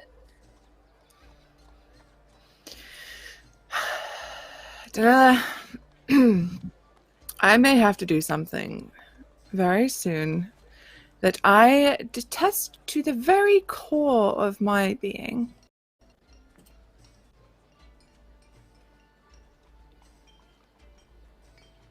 She looks wide-eyed, dreading to think what it might be that you dread. Come, our hour's up. Let's go. And she slides from her seat and straightens her dress, the nice dress that you'd made her change into. She grabs that handkerchief and buries it away in the folds of the dress. Apparently there are pockets in it. You don't remember telling the tailor that, but apparently there are some. Handy for a thief. She does not slip Allegra's notice. Mental note to check those pockets later. And they head out to the designated spot. Okay. And this is a spot on the edge of the bay. It's a training area down through this gorse-lined path, right on the edge of the water. You can hear the waves churning, although they have long calmed since the storms. And out across the bay, in the very distance, you could just see Belsey Castle. It's a very clear day, and the sunset is going to be very beautiful. A few other people have gathered here, curious from the outbursts in court, but yet to arrive are Valerian Otheris or Jaime. But Tom, I'm going to ask you, is Wendell the kind to arrive early? Yeah, he'd arrive early. He's probably already there with a septon and his entourage, I suppose you could say, and they're probably already in deep prayer. And this is the scene you see, Allegra. You see Wendell, the septon, a couple of his lordly friends, and they seem to be making prayers to the Seven on the other side of this low platform by the sea. She doesn't interrupt their prayer. She's a dick. She's not that much of a dick. She lets them pray. And Danella seems to take the prompt and bows her head in contrition. Her lips moving just fractionally as if forming little words, although she makes no sound. I think Allegra will take her hand and squeeze it as she waits. And the septon finishes leading the prayer and looks to Wendell, and then can see Allegra just off behind you at the edge of the platform. Go ahead, Tom. He will rise and he will thank the scepter and head on over to Allegra. And he'll do a slight nod. Lady Allegra. I'm sorry, I actually have forgotten your daughter's name. What's her name?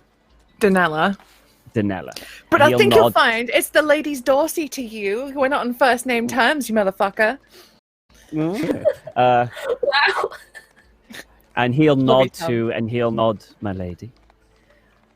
He will quote, my scepter is available for you should you wish to pray to the Seven.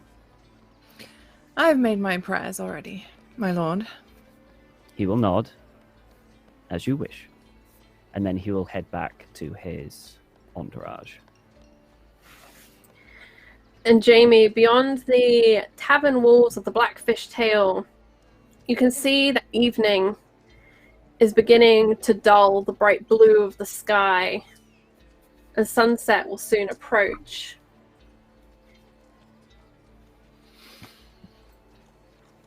I will make my way to where a crowd may be gathering. And you ride down towards the designated place, and as you do so, you pass the Red Keep. It's kind of a place tucked down behind the Red Keep, and out of here you can see Balarian and a number of court officials. They walk, talking between them. You sense one of the officials is advising that Balarian puts a stop to this and changes his ruling, that the king does not want death in the city right now. And Balarian is irritated. He's made a decision. He was given the power to act in that court, and he doesn't like that this man is whispering kind of against his decision. The third man is quiet, just walking stoically beside Balarian. And you all kind of meet at the path head to go down through the Gorse Trail towards the sea.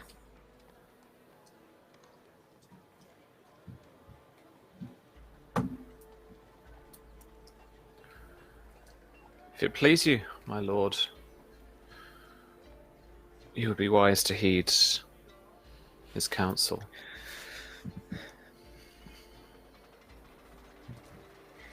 It's very nice of you to offer me your opinion when I have not asked for it. I only do so to plead that we don't have to go through with this.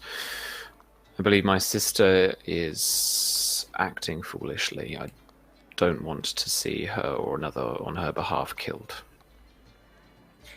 And do you speak for House Tremaine now? No, that would be Lord Astor. Then your sister continues to speak for House Tremaine, and I will respect her request for justice. Except, does she? She is married now. Lady Dorsey. If I don't speak for my house, then she must not. Of the house, and you have said you are not speaking on behalf of House Tremaine, and so she will.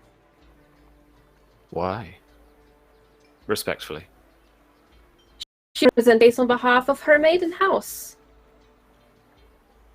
I am not there to argue against the lady's case. And Lord Wendell, he did not make a strong enough argument against her case either. There is evidence there were murders. And the Lady Allegra offers me a house for which justice can be sought from. If you tell me she does not speak for House Tremaine, then that is another argument we should have. I don't believe she does, no. Then let us have this discussion. I'm told she is waiting.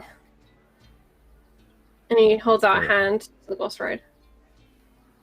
And you push down the road, and at the end of this kind of muddy path, there's the uneven stone steps that have been carved into the rock of the cliff here, and down onto the platform where your sister and Danella wait, and across Wendell and a number of other men. My lady! Valarian is in a bad mood. It's very clear. Mm-hmm. And he calls and he almost clicks for you to come over. Doesn't quite get to the click, but it's very close. Ooh! Ooh! Allegra is like, bitch, in the back of her head. I'm the Karen here. I do the clicking. But she holds on a moment. She makes him wait just a beat before she comes over. My lady summoned me. Well, it is you that summoned me. You came to court on behalf of your maiden house. That is correct. That is correct. You spoke on behalf of your maiden house.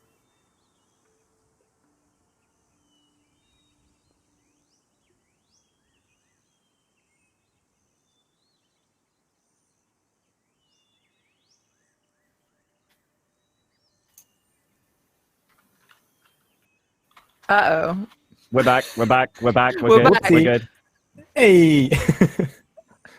Hang on, I just think the encounter roleplay server just went very briefly. Yeah. Wait, don't did think Twitch die? I think Charlie's Twitch back. died. Nope. No, Hang we're on. back. We're okay. We're okay. Which is, Okay. I think, up.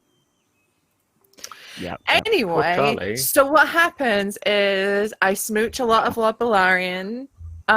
We just go off and deal with that privately. And then we push Wendell Gaunt into the fucking sea. Yes. And yes. everything's done. It's done. It's great. Yeah, Mhm. yeah. There's only 2 of them left. hmm The And entire then, you know, massacre of a family. We ride to Lance's rest. We put that fucker to the torch. Problem solved. You know, This is it happens. this is the most consequential, like,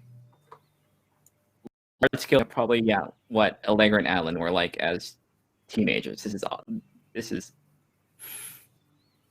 Isn't it though? Yeah. Adeline's off doing violence. Allegra's off Yep. being a social nuisance. Like this is Yeah. just this is perfect. yeah. Like the Except worst. now it's like we've taken so many people with us now. I don't want The to preempt this, but worst. Susie, what the fuck are you gonna do? Like, no one's turned up. Like, Danella. Prove your family. Oh fuck no. off now. Like, Well, you know, that's one problem solved then, Susie, isn't it? I could just see you pushing her forward. She's just like, She has like 6 fighting dice. It's like, oh god, she's just like a little murderer. she's the prince What that was if? promised. She just is. It's all bounces a high. knife. She just like does like bounces a knife on her feet. Like, let's go. All right, let's do this. She pulls out a great Okay. sword out of nowhere, and it's like, Danella, where did you get that? Ah, Where the are you pocket. hiding My that? inventory. Stolen items, stolen inventory. lives. That's right. That's how it goes.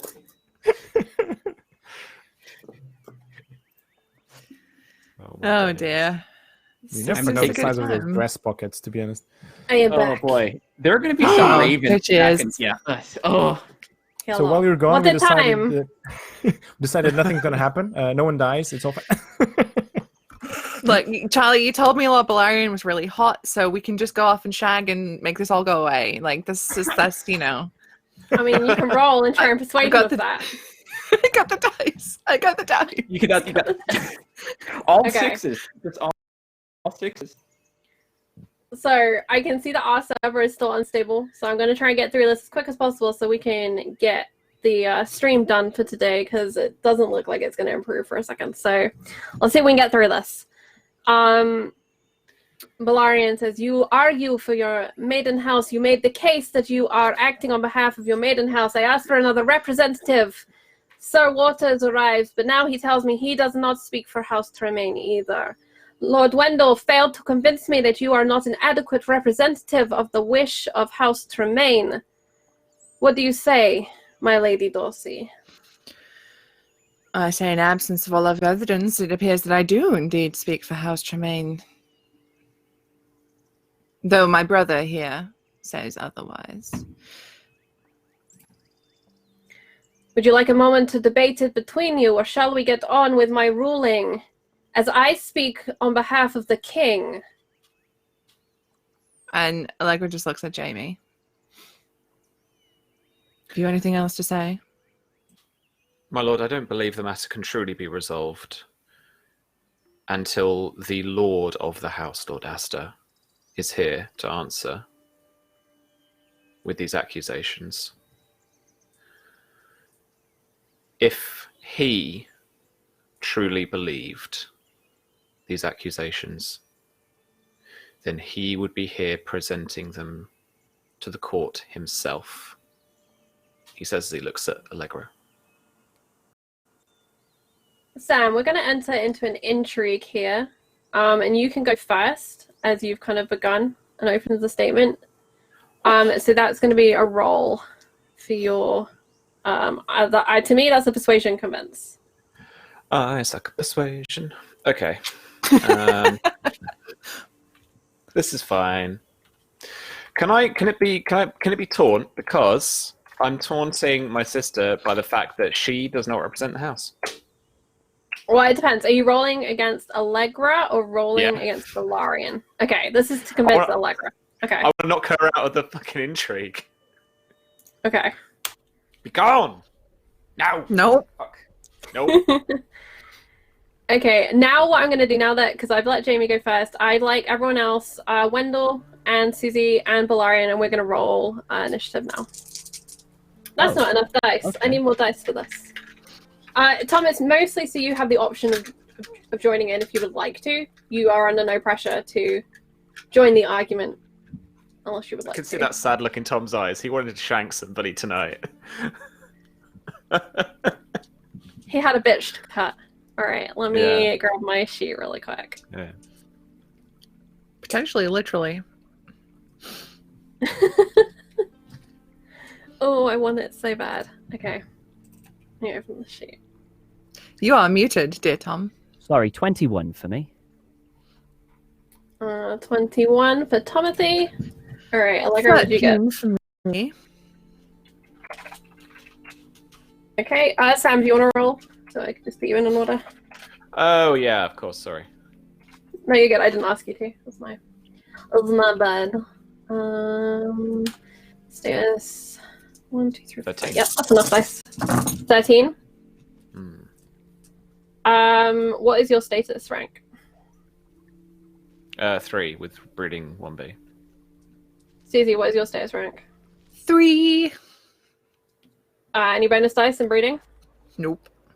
All right, Sam, you're going on 14. Okay. And Valarian will go on 18, 23, 24, Too 25, many. 26, Something 27, big. Yeah, he goes first, basically. Just let the important ones go first. I don't even Oh roll my anymore. god. Yeah. Cool. On a million. On infinity, Valarian will go first. Alright, so you make this play against Allegra, and the taunt fails against her. How do you react? She has, I think, because Jamie has known Allegra, well, since he was born, she's the older sister, that she's definitely defiant that it didn't hit her the way he expected it to. But he can definitely tell there's something in her eyes that's like, oh fuck, I'm in deep here. Like Allegra is one of these people that keeps going with a course of action because she came up with the action, even if it's a bad idea. I think there's something in her expression that would betray that to Jamie, that she knows she's in deep. Alright. Valarian looks at the pair of you, and his impatience is only increasing. He's growing very irritated by the fact that we're stood here bickering. You've had an hour. My lord, you should have come to me in that time, and perhaps we could have had this discussion, but now you make a show of it in front of this group, and you disrespect Lord Gaunt, who has shown up, who is here to fulfill his part in this trial. I have decided for there to be a trial by combat because there is no greater judge than the gods. Do you argue with me? And he is gonna roll a persuasion intimidate against Jamie, as he's basically using all of his bravado and position against you. He does not get bonus dice to this, however. I could have used Shield of Reputation, but I'm just going to go for the influence. 6, 10, 15, 18, 20 against Jamie. Oh, it's just 2 degrees of success. Just shy of Okay. 3.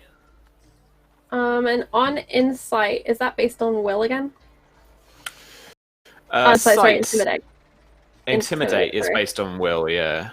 Will, okay. And Will he is going to do 8 composure damage. Don't forget to soak by your disposition towards him.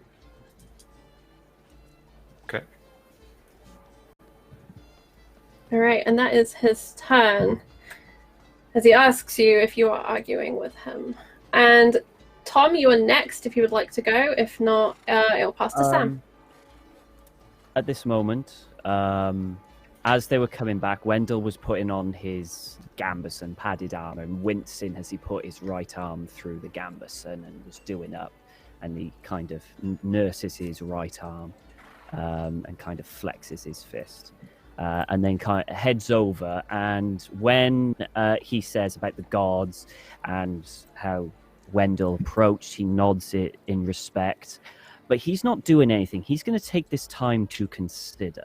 He's going to give up and he's going to consider the conversation. All right. So under a consider, you gain, is it +2 bonus dice, Tom? I don't have that I sheet get open. +2, and that lasts for the entire encounter because of a special thing that I've got. Okay. Very nice. Sam.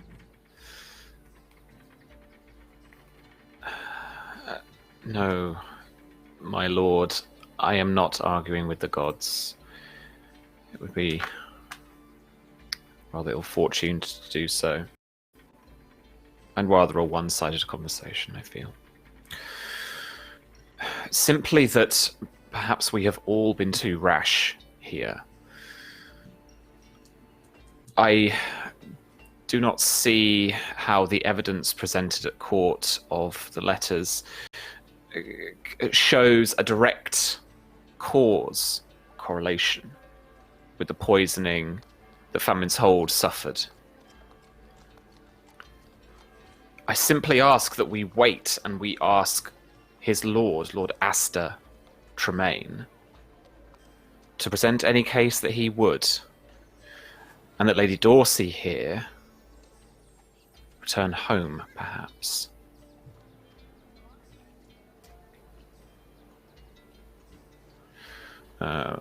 And I will... Nuno has opinions. Yeah, that's fair. Nuno and Shauna, for this scene, I'd like you to play courtiers who are listening in to this conversation. Members of other kind of noble families and their kin. Just roll 3 dice because I suck at this. Woo! Woo! Woo! I should be lying. That's what I should be doing. Oh well. So Balarian listens to what you have to say, and then he looks to Allegra, and there's a hint of challenge in his eyes. Should I listen to that? Should you listen to that? Are you going home? Allegra takes a deep breath, and for a moment, she closes her eyes, takes a deep breath. It is true that we have had 1 hour, my lord, and as you can quite clearly tell, a champion has not stepped forward for me. But, and she's wearing this wrap dress, right? It's very Dawn-ish fashion. She swishes it back at her thigh, and she has a blade strapped to her thigh. She has a dagger because she's always got to be packing. She pulls it out. Oh my. She pulls out the blade. Uh-huh. Considers it for a moment. And she looks at the blade and then back at Balarian and then at Wendell. It seems as though the gods have chosen to side with Lord Gaunt on this day. And then she throws it to the ground at his feet, like throws it, so it stabs in the ground at his feet. And she turns and says, "But I swear that I will find whoever did do this." And she's holding Wendell. Do you have a destiny point to spend? Nope, sure don't. All right, then I want you to make a roll fighting short blades to throw that knife. Okay. Oh no! My fucking foot! All right. No, I'm going to say because it's an Collateral emotional damage. moment that you should make the roll to have this stick as you want it to and make your point. Yeah, I mean, either way, she's making a point. Yeah, 100%. In before it just 12. clatters on the ground. Yeah, so you just, and it does, and it sinks, and it kind of hits a crack in the paving of this, right at Wendell's feet. And she takes all of their eyes for a minute as she does this. All right. Yes, Tom, go ahead. It was a joke. Don't worry. Carry on. And she holds, she holds Wendell's gaze, Valerian's, Jaime's. I swear that whoever did murder my kin, attempt to take my life, my daughter's life, I will find them, and they will come to justice. I have sent ravens to all of the lords Bywater, the lady Bywater, and my husband to return to King's Landing, so that we may root out and punish them to the full extent of our combined houses.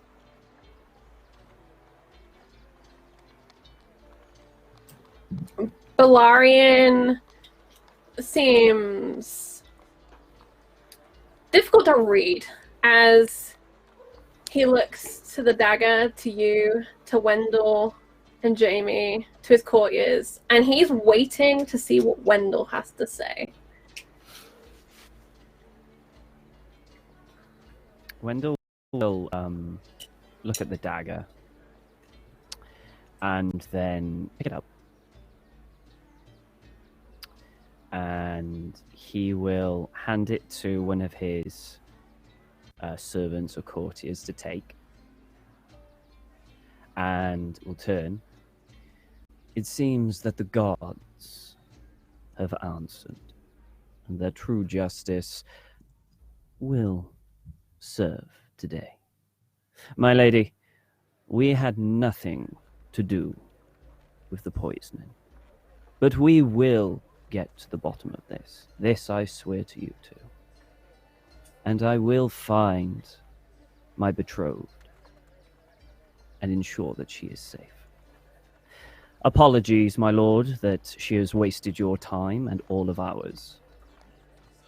But as you have said, the gods have spoken. And Valerian glances to Jaime to see if he has anything to add. Please, my lord, allow me to write to my lord brother and see if House Tremaine can be of any assistance to the crown, given our time wasted. The gods have found the House of Gaunt innocent in the attack on House Tremaine, and what is more, the arrangement made by the crown between the Houses Tremaine and House Gaunt has been upheld. In exchange for wasting of court time, House Tremaine will pay reparations to House Gaunt and the crown in the amount. I'm going to step in. Terribly sorry, my lord, to expect, but as Jaime has said, Allegra is not part of House Tremaine. I believe House Dorsey should, because that is your house, is it not, my lady?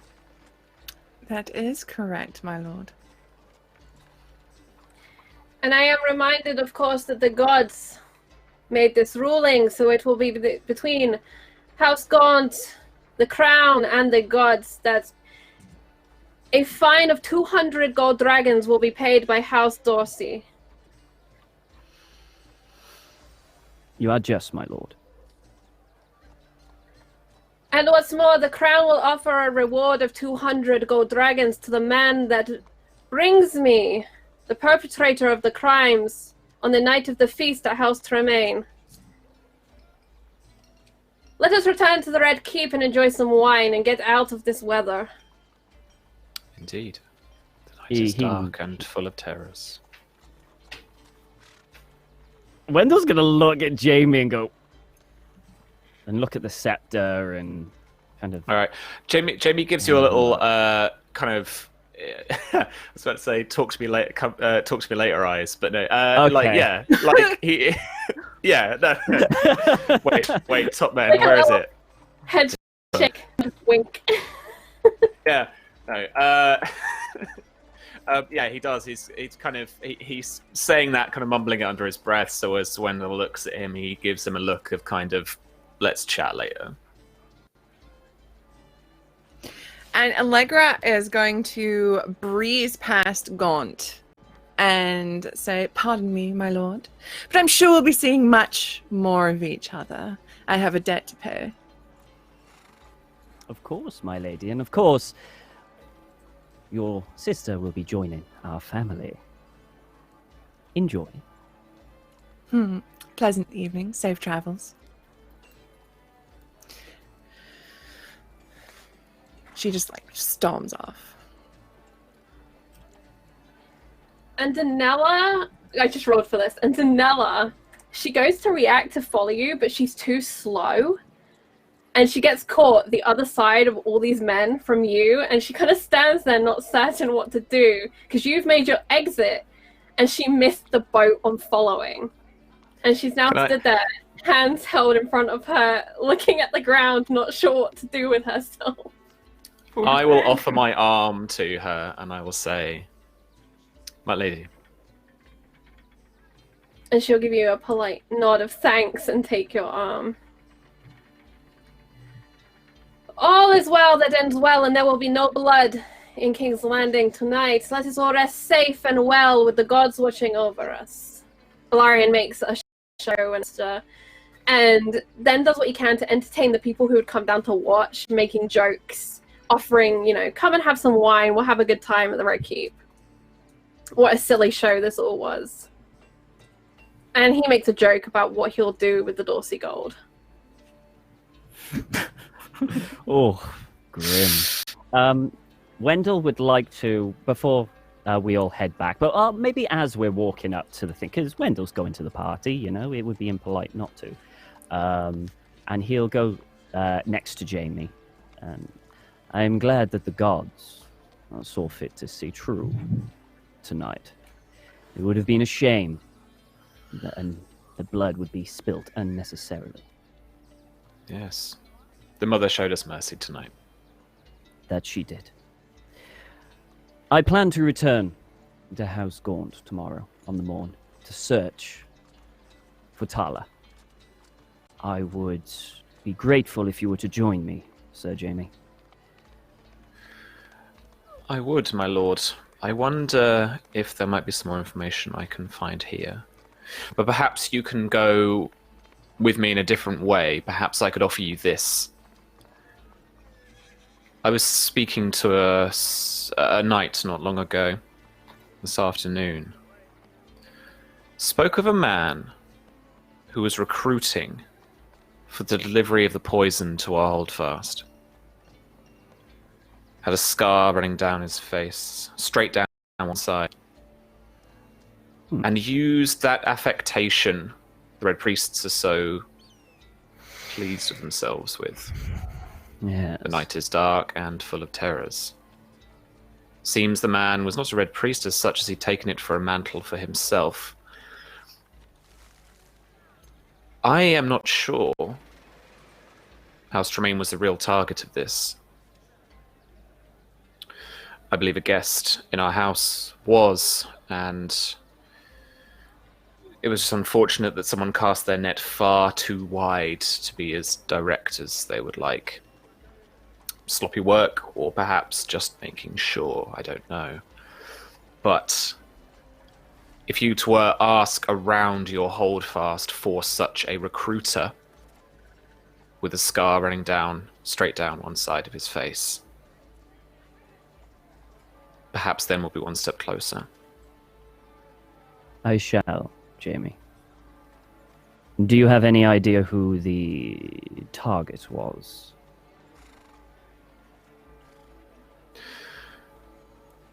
House Velaryon. And what makes you so sure? I'm not sure, to be honest with you. Just a hunch, really. Something the knight spoke of. Lord Daffin Velaryon was a guest in our house at the time. And this knight said my suspicions were misplaced. And perhaps my sister has wrapped herself up in all of that as well. I just hope that this bad blood between our families can come to an end with the marriage of my sister. As do I, Sir Jaime. There has been far too much blood. Far too much. Once you fought on the red grass field, is enough for anyone.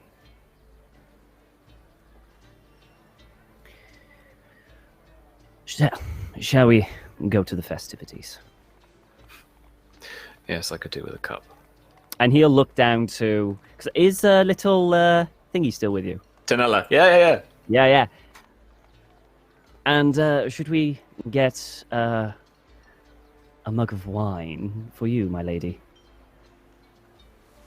She smiles and blushes slightly and gives a gentle nod.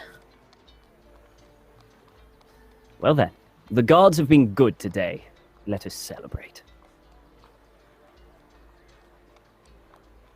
And she makes kind of a sign of the 7. I don't know if they do like a 7 mark point or anything dramatic like that, but just a little gesture of prayer or contrition that you would recognize as an act of worshipping the 7. And she gives a polite nod to the scepter, who continues to follow you, and you all leave. Adeline, you return home to Famine's Hold as the sun is setting. The castle is quiet, save for the men who talk and the dogs who grumble, wanting food from the table.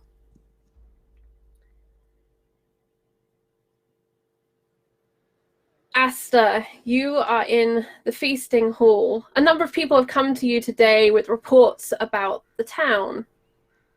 It turns out most people were telling the truth about the devastation that had been wrought to their farms and to their properties, and that there is a deal of money that needs to be invested to look after your tenants, to ensure that you will have a harvest for the end of season. You don't know how long summer will last. Some summers have lasted weeks.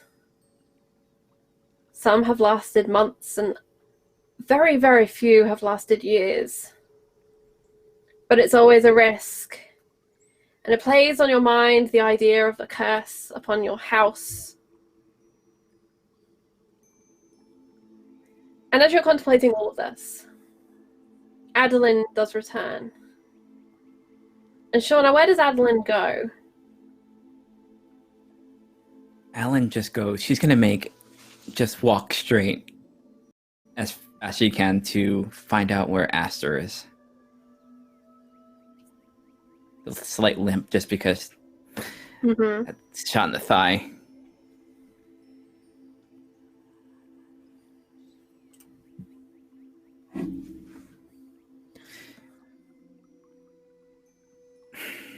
She'll as she approaches, she'll have her.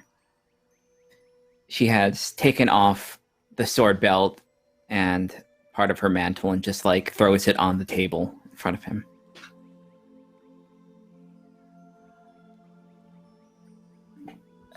Adeline? I'm stepping down. Looks at her face, looks at her thigh, probably bleeding. Garen can take over for you. I can't. What happened? I had never been much of a... I'm not my father. I'm not as good as a protector. I saw... What's his name? Shoot. What was his name? Shoot. It was on my sheet. Tavian, and I hunted him down, tracked him, and he's dead. What? Several of his men. Aster kind of stands up and pulls Adeline to a quiet corner somewhere in the feast hall. What are you talking about? What have you done? Killed him. Aster. Why? I've killed him. Because what he did to Della, what his family did.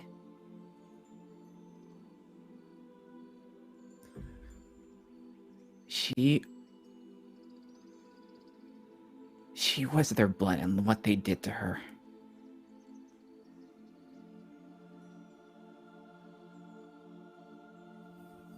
I can't let them live, Aster.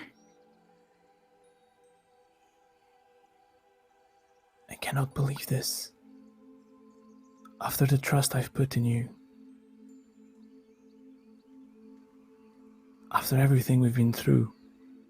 Cannot believe you will be our own undoing. I have always been a killer, Aster. I learned that during the war. It's what But I'm you good kill at. smartly. You kill people. I will get an inch away from this. I did what I had to do, Aster. If you've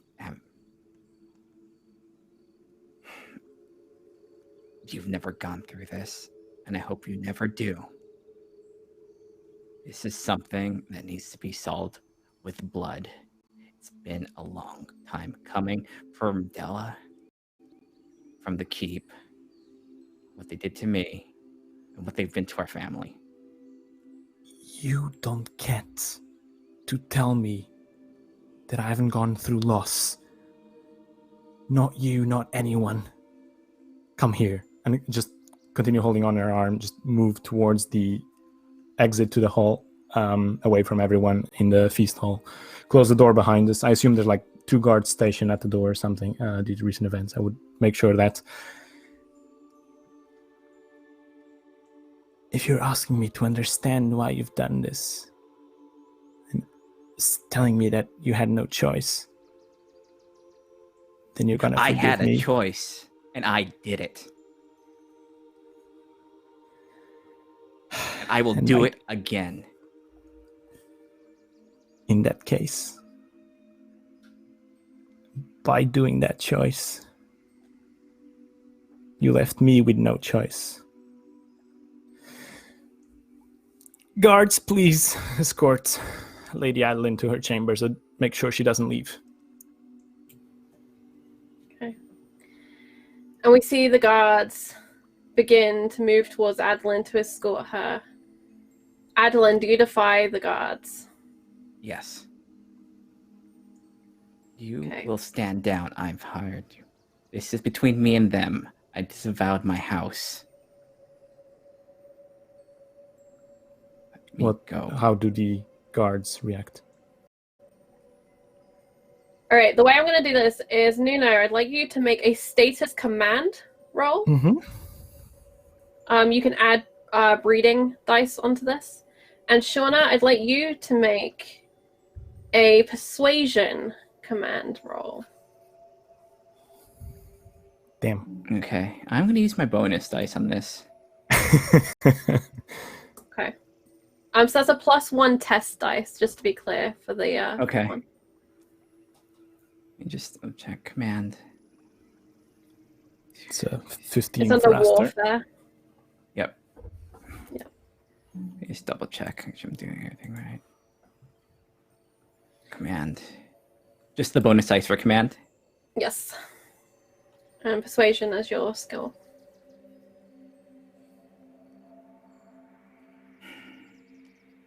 Oh shoot,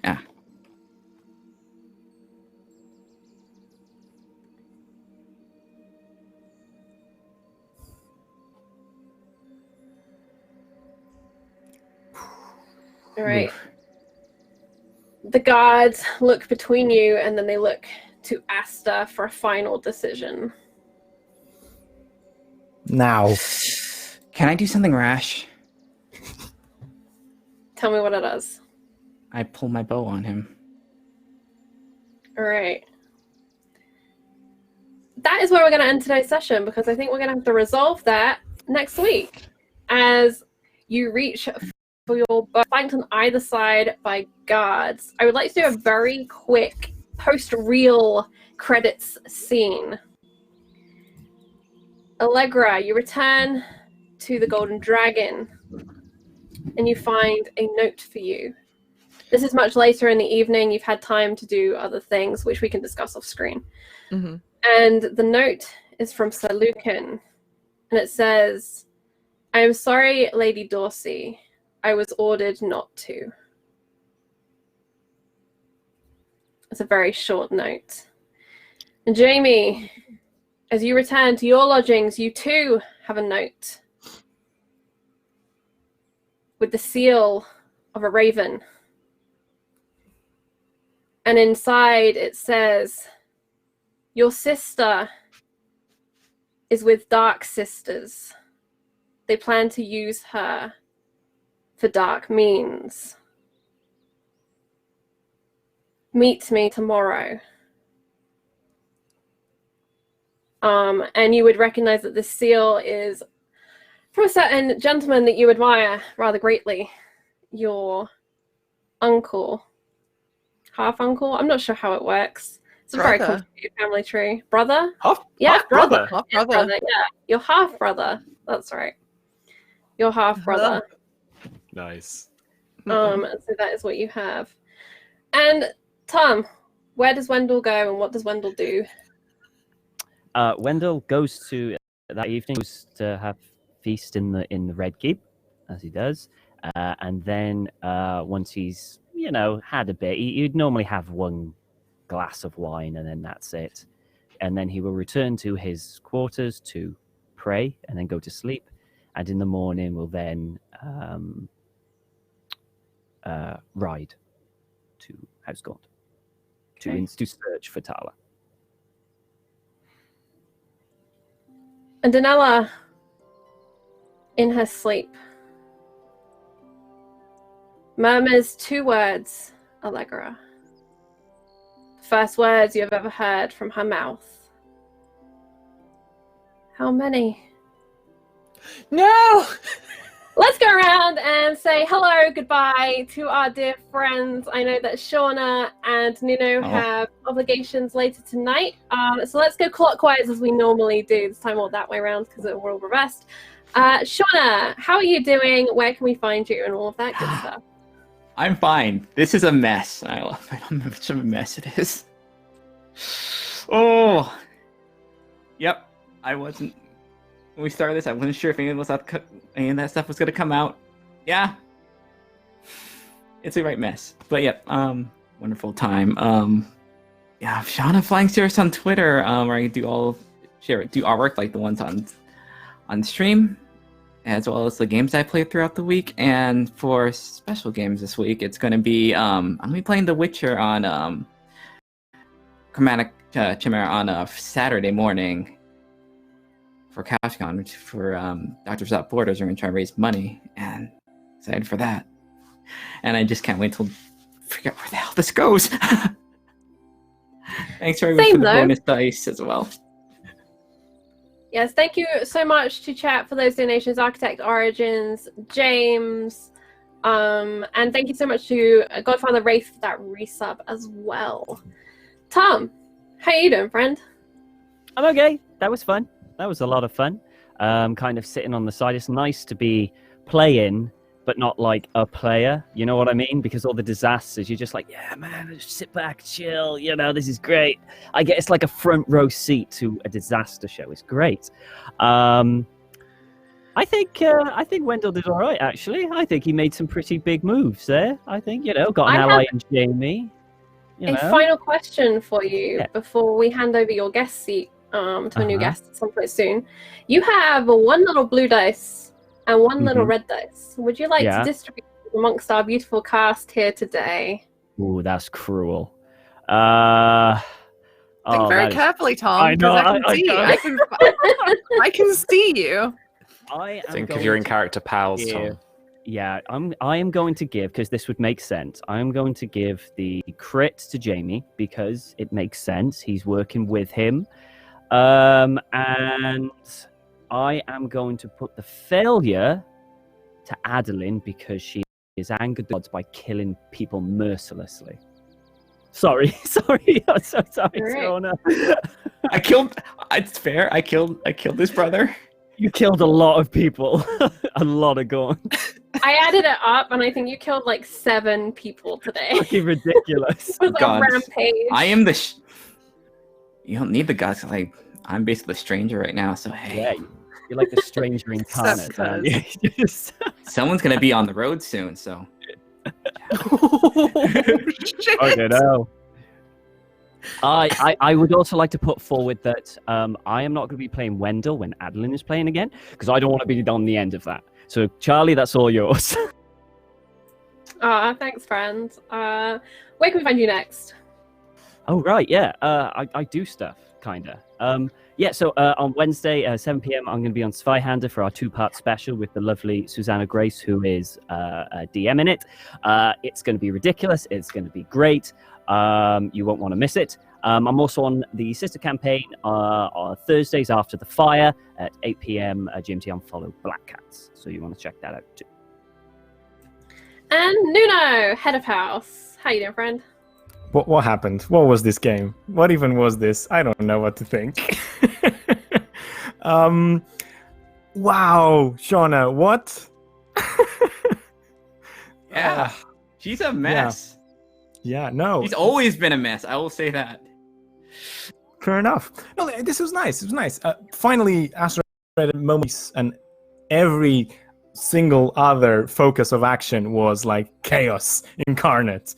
And now it's coming knocking. So yeah, let's see how that resolves next week, the first step, because then you used to deal with all the other bullshit as well. As for myself, you can find me online at jnunotex, Twitter, Instagram, everything. And actually, yeah, in hour and a half, well, actually, hour and 14 now, 15, I'll be playing some Eberron D&D over at the Chromatic Chimera Twitch channel, and as Shauna said, it's CouchCon this weekend, so all donations that we receive during this week, starting today with our game, go straight to Doctors Without Borders. So if you want to support a good cause, swing by and donate if you can, or just watch, because we're also Chaos Crew, so hey. That's amazing. Doctors Without Borders, of course, our charity for the meat grinder. I'm actually going to throw the meat grinder command in chat because that has a nice link to Doctors Without Borders if you want to check out what they're doing and how you can donate and get involved. Otherwise, please do check out the wonderful games that are going on for CouchCon and send any support you can their way. That includes retweets, likes, and just being there, because all of that counts. Sam, how you doing, friend? This was juicy, wasn't it? Wasn't I it? enjoyed it. It was good. Very good. You let us off the hook a little bit, though, I feel, with that trial by combat. I don't think I would have been so nice. Who says it's over, Sam? It's never over, mate. You win or you die. What is dead can never die. Wait, no. No. It's just... Wendell washes up on the Iron Islands after we pushed him in the sea. I'm looking forward to it. Do you know what? I genuinely don't know whether Jaime is playing the Pally Gaunts as a bluff, or whether he's actually like, yeah, it makes sense to like end this ridiculousness. So yeah, I guess mean, in a way, it's not his blood feud, right? He's half Bywater and half Targaryen. He's not Tremaine. Yeah, that's just it, I guess. I guess the character will tell me at some point soon. We'll figure it out. Well, you did, didn't you? So maybe I should follow suit. Yeah, we'll see. Yeah, super cool though. You can find me around the internet at RPGWebby, or you can follow our escapades on the sister campaign After the Fire, which is all about the aftermath of the Blackfire Rebellion, similarly set to this campaign, over on Follow Black Cats. So you can catch us at twitch.tv, or you can check us out on Twitter as well. Both Follow Black Cats. That's it for me. I usually plug a spy game, but we're good for now. Huzzah! And good for now, Susanna Grace.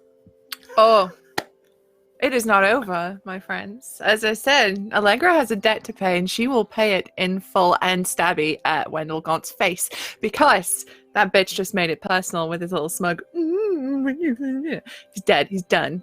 Anyway, so I have a habit at the minute of playing very angry girls, and Allegra is an incredibly angry girl, but we're gonna find out who it was that ordered her cousin not to stand for her, because that's interfering in the god's will, and that is not on. So we're gonna get to the bottom of that, and I've summoned a whole family, so it's a family affair, as the song goes. But as for me, Susie, otherwise known as Susanna Grace, variety streamer, do video games, art streams, tabletop RPGs, all that stuff. You hear that from me every week on Zweihander, in which I am the GM, and we are running a special two-shot for the next couple of weeks, featuring our very, very favorite people from Hot Home. And I just want to say, do you hear the Skarzak sing? Because they're coming. That will be Wednesday at 7 p.m. GMT, which is now back to 2 p.m. Eastern, as clocks have gone back to normal. And then the usual stuff after the fire and my channel. So yeah, I've got pinned tweet with all the good links and that and stuff. Awesome. And don't forget that on Friday, Susie will be back in action for a very special one-shot as we play The Mandalorian this week with the wonderful Tales from the Grim, Greg in the GMC. We also have Pruitt joining us, Lydia. It's an all-star affair. There's a whole host of really great people playing this game, and I'm very excited to see them in a galaxy far, far away. But before I go far, far away, I'd like to remind you to come back tomorrow at 4 p.m. Eastern. That's 9 p.m. English time. British summertime, that's what I was looking for. British summertime. For Fall of London, our new Chronicle for Diffius campaign for Vampire the Masquerade. Very excited to see Will and the gang back in murderous, devious action as they delve deeper into that plot. We have a whole schedule that I have posted up, and it will be everywhere. The best place, however, to keep up with our updates is to follow us on Twitter and to join us in the Discord, where I post casting calls and more. We do have a new season on the horizon and new opportunities to play opening up, as well as 2 charity streams next month. Keep an eye out for those. Much thanks to everyone who joined us here live, and if you are on YouTube and have made it this far, thank you so much. Please leave us a comment down below, hit the like button. We appreciate your faces and you spending your time with us. Until tomorrow, try not to roll too many nat 1s. Roll all the 6s, because we make really surprised faces when you do. Good night, everybody.